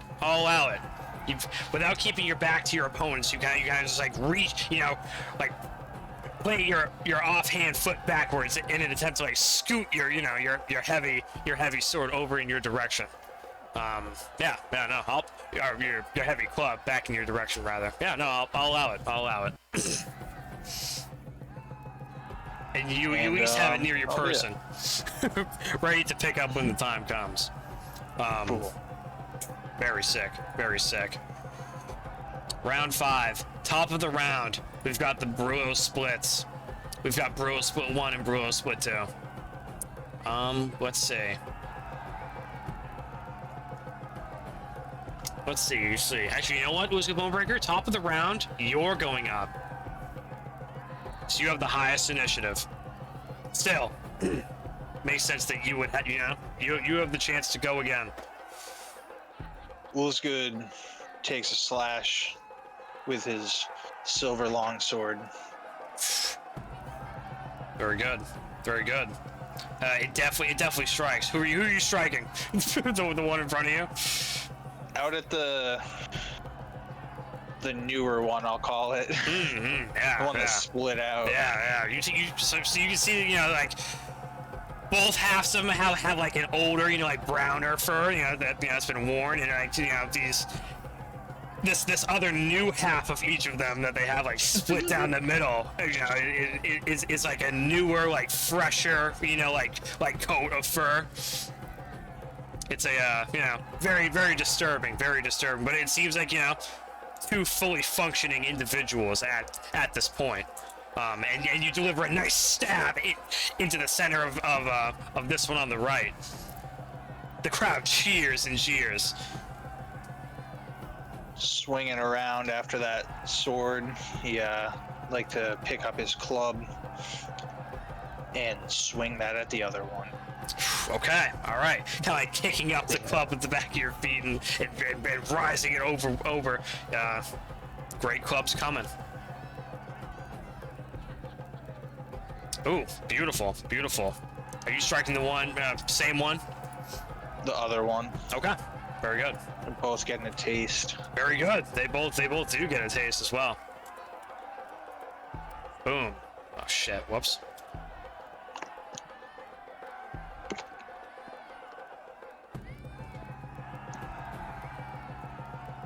Okay. All right. Yeah. Very good. Fucking. And I swing with the silver longsword, and then definitely picking up the great club and bringing it forward to swing with that. You pierce one, bonk the other one. Anything furthermore, Master Bone-Breaker? You didn't say there'd be two of you, Brillo. Keeps getting more interesting. They don't call me Brillo the Many for nothing. And he'll take a swing at you. Well, the new. Which one? yeah. The new half of him will kind of like side straddle over to your right hand side as they kind of try to attempt to flank you and get on your your blind spot. They seem like they're a little bit smaller and maybe a little bit less individually formidable. But no doubt having two of these creatures to face at the same time may be difficult. This one swings at you and delivers a pretty mean 13 piercing damage from his little spiked morning star that he has there. Reduced, of course, thanks to your excellent raging ability.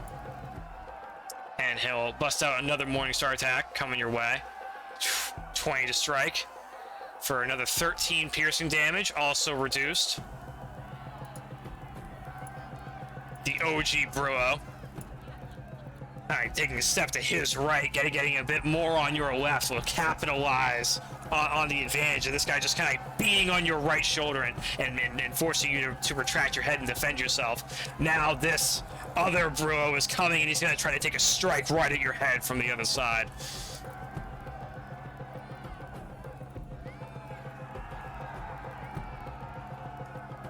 Ooh, a 17 to strike? That doesn't hit you, right? Or no, that does hit you just. It's one above, but I'm going to use my inspiration. Ooh, very good. Very good. Let's see. That's I think it's a D8 nowadays you can roll. Yeah, yep. You can roll a D8, and I think you can add that to, like, your armor class or something. Yeah. Yeah, no. Oh, just enough.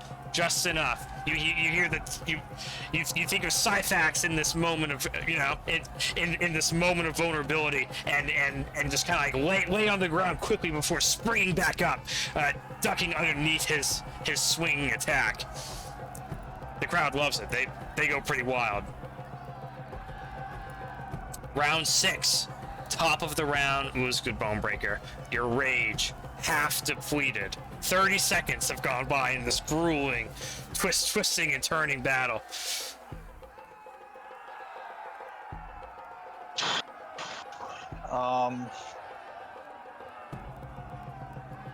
see.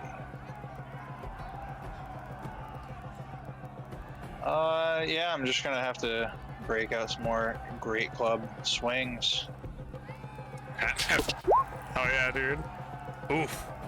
12 unfortunately misses, and the creature tries to like latch onto your club with his mace, but you retract it backward and bring it swing back in another direction, just like clocking one in the face haphazardly and rather beautifully. Okay, so be it. So be it.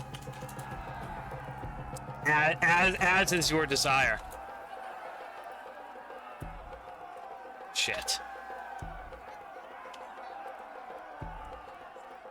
I'm fucking it up. Damn. Keep fucking it up. Good. Keep going. A beautiful swing, Master Bone-Breaker. Anything furthermore? No. Okay. Let's see, this Brillo split, kind of shaking off the strike to his head, will cock back his Morning Star and try to deliver the same to you. 15 to hit you, does not hit you. A 23 to hit you does hit you. You suffer 8 piercing damage as the spiked Morning Star just manages to make its way onto your chest, and you are starting to feel a little bit beaten down, Ulzgud Bone-Breaker, from this onslaught of attacks. Let's see, Brillo split.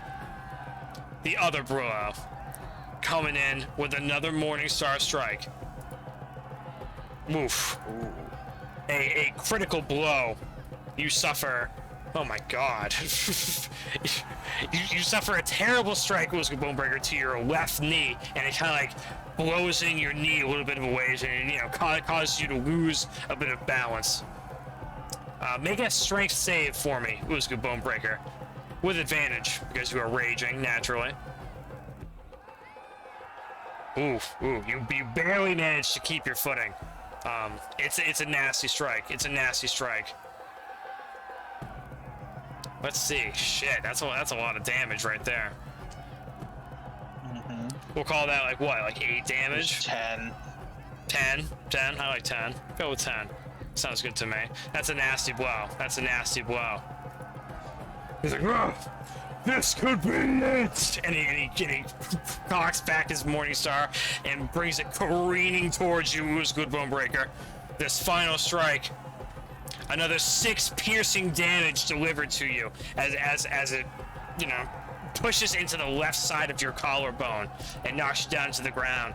Oh, it's good! Syphax cries out from the crowd. Round 7, top of the round. Syphax like, shit, I gotta do something.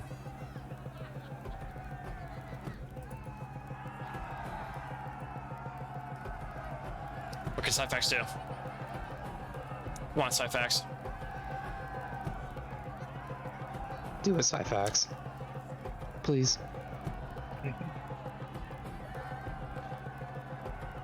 Damn, yeah. Top of the round, Syphax like... ah!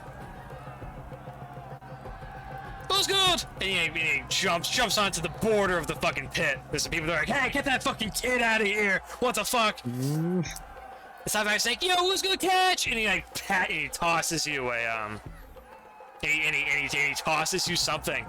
Ulzgud Bone-Breaker. He passes you a potion of healing from over yonder. Damn. That's what I like to see. You can add a potion of healing to your inventory, Ulzgud Bone-Breaker. Or, what have you. I'll use it. Okay, alright. I think it's a 2d4 plus 2, and it will cost your bonus action to use it. / roll.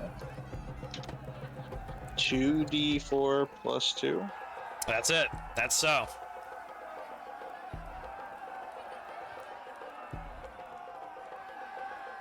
Ooh. Yep, you recovered 10 HP.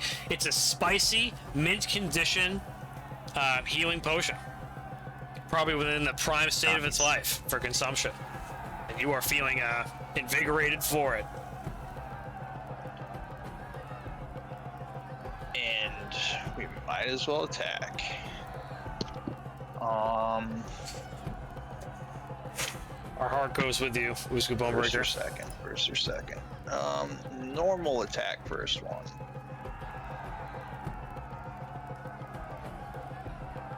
Oof. God damn it.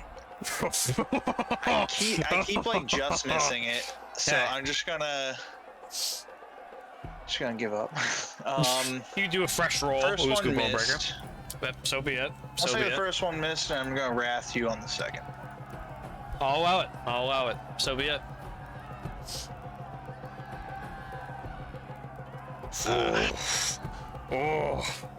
You're not exhausted, Ulzgud Bone-Breaker, pissed, but starting to feel on the end of your limit. You're just so bruised from these furred beasts just hammering away at you. This bludgeoning damage and piercing damage. It's almost too much for your poor muscles to bear any further. It's rough. It's rough. They seem to be able to dodge and block your attacks at every turn. Is there anything furthermore, Master Bone-Breaker?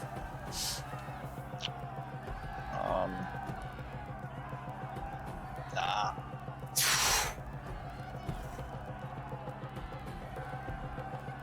The Bruo split. Coming to bust it out. Just die already! Yay! And he takes a swing in your direction. A 19 to strike. You take another 7 piercing damage as it's a pretty meaty blow in the center of your chest. But the creature's weapon arm falls to its side, and it looks like it's pretty, looks like Brillo's pretty weak and pretty much on his final fumes as well. The next Brillo. Don't give up, brother. This is almost it. Just surrender, Ulzgud. Yeah! And he brings down the Morningstar to you, Ulzgud Bone-Breaker. Ooh, you suffer a nasty 6 piercing damage from another nasty blow to your left upper shoulder as these creatures are just on either side of you, attacking each of your blind spots in sequence. But it seems that they're running low on gas, baby. What do you got, Ulzgud Bone-Breaker? I'm gonna bust out another potion of healing. Oh shit! Okay, very good, very good. You know the rules. It'll cost you but a bonus action. Per our OP health potion rules. You hear Schraub crying out, "Ah, who will win this bout? Get him, bro!"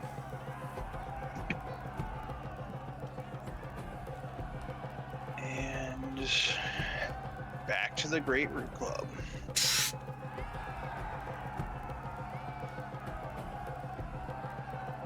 Oh shit! Okay, where's your first strike going? That one. Okay, all right. You feign exhaustion, and then in your last bit of effort, pick up the great club and bring it careening back around, catching this creature off guard, cracking him square in the face for a pretty meaty 11 damage, all said and done. It sends the Bugbear spiraling out over toward the dirt, and it collapses into the ground, motionless for the time being.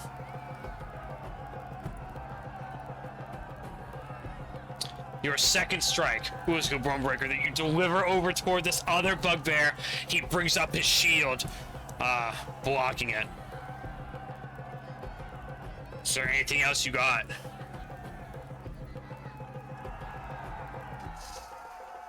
Ulzgud looks at this other Brillo and just wants to appraise him. How beat up and tired is this one? He looks pretty fucked. And taking a pretty good look at him, he looks like he's about, a foot smaller than he was initially.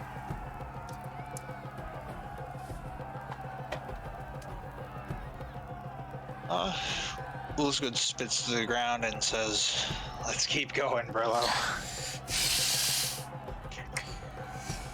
I admire your bravery, but this is the end. And Brillo cocks back his Morningstar and brings forth with his big furred mouth a blow to Ulzgud Bone-Breaker. 8 piercing damage you suffer, Ulzgud Bone-Breaker, thanks to your rage that's running on fumes. And you are able to resist the strike of this Bugbear for now. Round 9. Top of the round. An exhausting slugfest.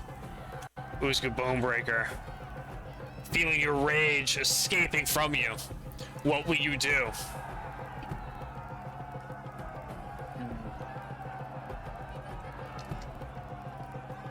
I'm simply gonna keep swinging with my Great Root Club. Best of luck, That's my what friend. I do best. Yeah, it goes good! Syphax cries out as you deliver a nasty first blow. That first blow just ravages him. Please describe it. I beg of you. Ulzgud grabs the club, almost gripping it like a baseball bat, and just swings center of mass on Brillo.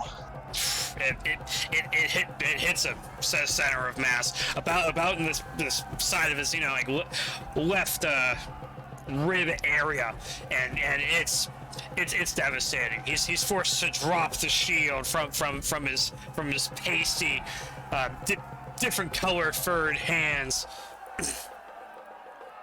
and you bring another strike that he's able to roll back away from, provoking an attack of opportunity if you desire to take it.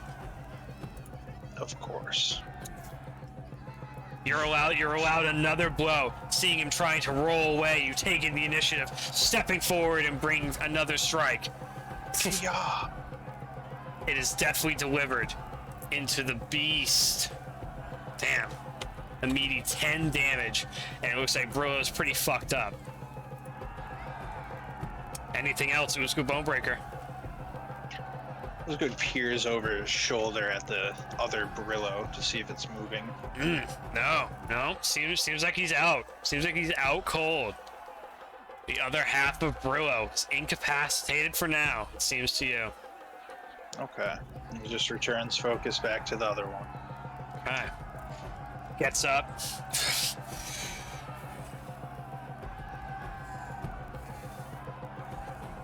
And drops its mace to the ground. I yield! And the crowd cheers out and cries. Ulzgud Bone-Breaker. As as thunder and lightning streaks out over in the distance. Syphax cheers. Shrubs like Ulzgud screams for all the Crimson Bones. Mandion yells back, "The Crimson Bones!" The crowd rejoices. The crowd screams out in honor of this epic bout that has taken place. A good portion of the crowd, are they seem irate and furious. Perhaps this was an upset to a good amount of the patrons here.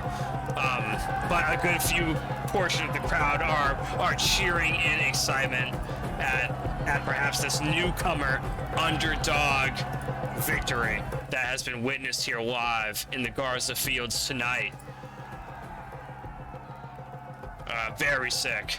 And after a few minutes, the crowd quiets down. Syphax comes over, Ulzgud Bone-Breaker, to greet you almost immediately as Brillo makes his way past you, Ulzgud Bone-Breaker, and kind of like bends down by his other self, and they kind of like reach out toward each other and kind of like slowly begin to like morph and conjoin back into a singular Brillo.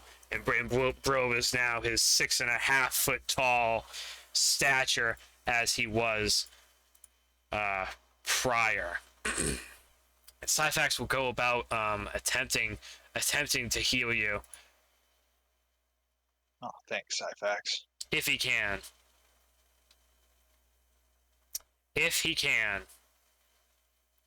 See, I'll have to bust out the check just like everyone else. Nope.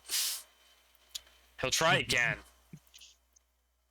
He does it. He's like, come on.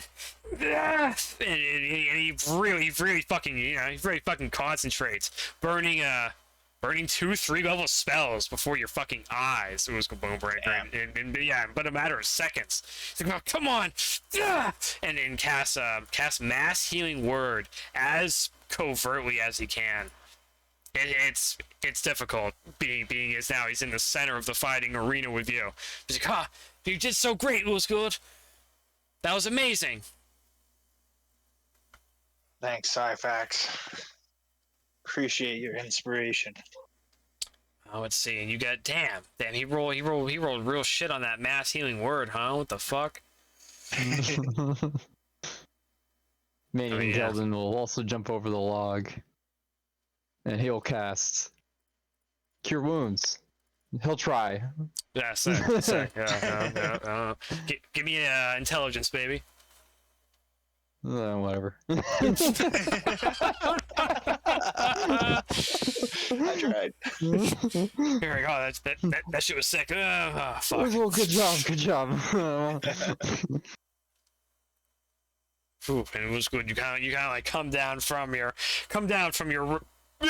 your rage. And you just have burning in your chest, and this sore sensation comes all over you. That was a good bout. That was a good bout. Yeah, it was. And Brillo kind of looks over in your direction. Ulzgud Bone-Breaker's. That was well fought. Well fought indeed. If you ever need a favor, I owe you one. Thanks, Pillow. And Brillo leaves you there with kind of Shroll like. I point at Shroll.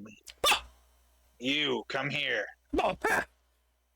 Shrub's inch close, but not within reach. I make sure Mandion and Syphax are looking at him with me. We just won. Where do we get that amulet? Yeah.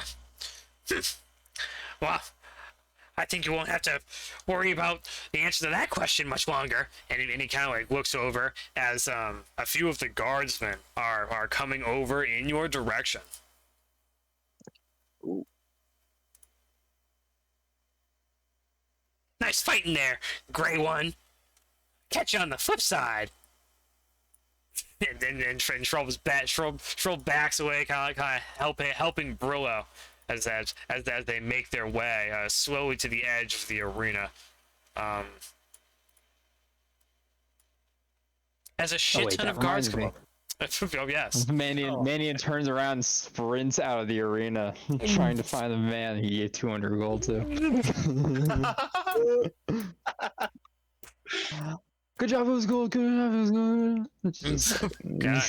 Okay. All right. Well, hey, that's a good point. You take note of like one of the guardsmen that try to like flag you down there. Like, hey, no, wait. But it's too late. It's too late. You're gone. It doesn't seem like they're aggravated enough to pursue you. So you are just out there. Give me a perception check, Mandion and Gelden, and I imagine you too, Master Binbag.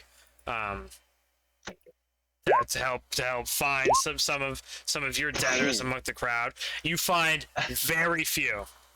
You find the two guys that bet on Ulzgud Bone-Breaker are here, no problem. But you find that a good portion of the 8 of the other people that place bets on Brillo winning are absent all of a sudden.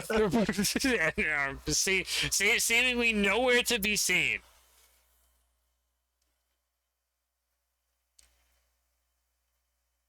Fuck.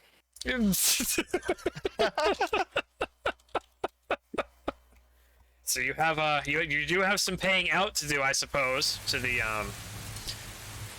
individuals that bet on Ulzgud Bone-Breaker winning.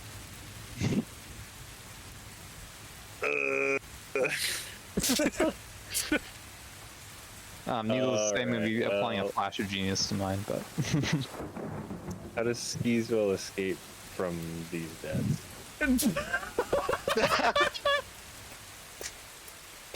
What do I have? All right, if I want to do the Misty Step, like, what do I gotta roll? Holy shit! Okay, if you want to try to cast Misty Step, Master Bin, here we go. You want to try to cast Misty Step? You have to roll your Charisma attribute, and you want a 15 or higher, or it's not gonna do shit. I'm ready. I wish you luck. Wait, I have stuff for this. Which one is for starting 6th level, Twist Fate? This would be an ability check. No. When you make an ability check that fails, you can spend 1 sorcery point to re-roll the d20. Oh, you must use the new roll. Alright. I might as well. Go for it, baby. Magical guidance. Skeezewell clenches.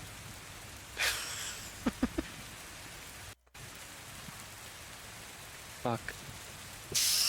Do I just roll the charisma again? Yeah, yep. Oof. No. You have two guys. One of them looks like a a farmer of some type, and the other type looks like he's some type of younger snobby gentleman. And they're like, oh well, how about that fight, huh? Where's the money?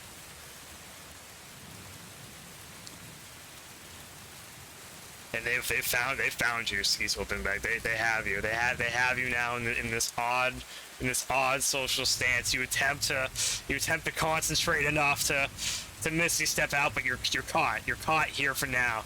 What's the play? I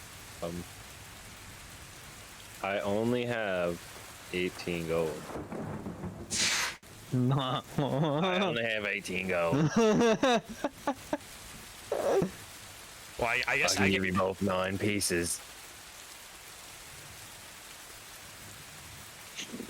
You would have at least the money that they gave you, which is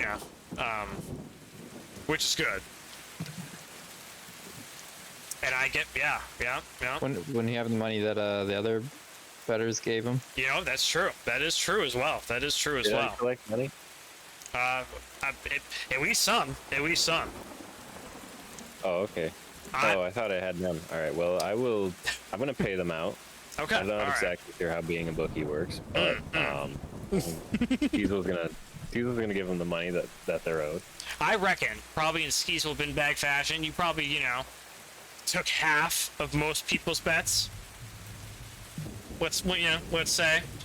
So you have an ample amount to pay these guys out. And all in all, you walk away with a mere 30 gold. Due to the fact that their betting ratio was, a lot more substantial than those that betted in the favor of Brillo. The odds against Master Bone-Breaker were far less in his favor. All right, here's your money. Can't believe that Ulzgud won. Skeezewell says, untruthfully. Okay. All right. Very good. You walk away with some money. At least you didn't lose any. It's kind of close. I'm very kind of satisfied. close. Okay. All right, gentlemen. And with these guardsmen, rather poignantly making their way over what is now Ulzgud and Syphax in the arena, and this rather proud armor-clad guard of some note is closing the distance. That is where we will leave the Crimson Bones for now. Yeah. GG, boys. GG. Good stuff, gents. A fine battle. How'd you like it, Ulzgud Bone-Breaker? Were you satisfied with the battle? Oh yeah, that was awesome. Okay, all right. What do you very mean? good. You're cheated. Oh, what are you talking about? You had to fight 2 enemies. Damn. Thank God for that potion of strength. It probably made the difference. Dude, that was the game changer. Yeah, no shit. Every advantage you could have possibly got there, I think. I think really would have added up to the difference. It's definitely the palm pistol. That shot distracted him. The palm pistol did. The palm pistol did the most work. That's right. Well, cheers, right. boys. Cheers, boys.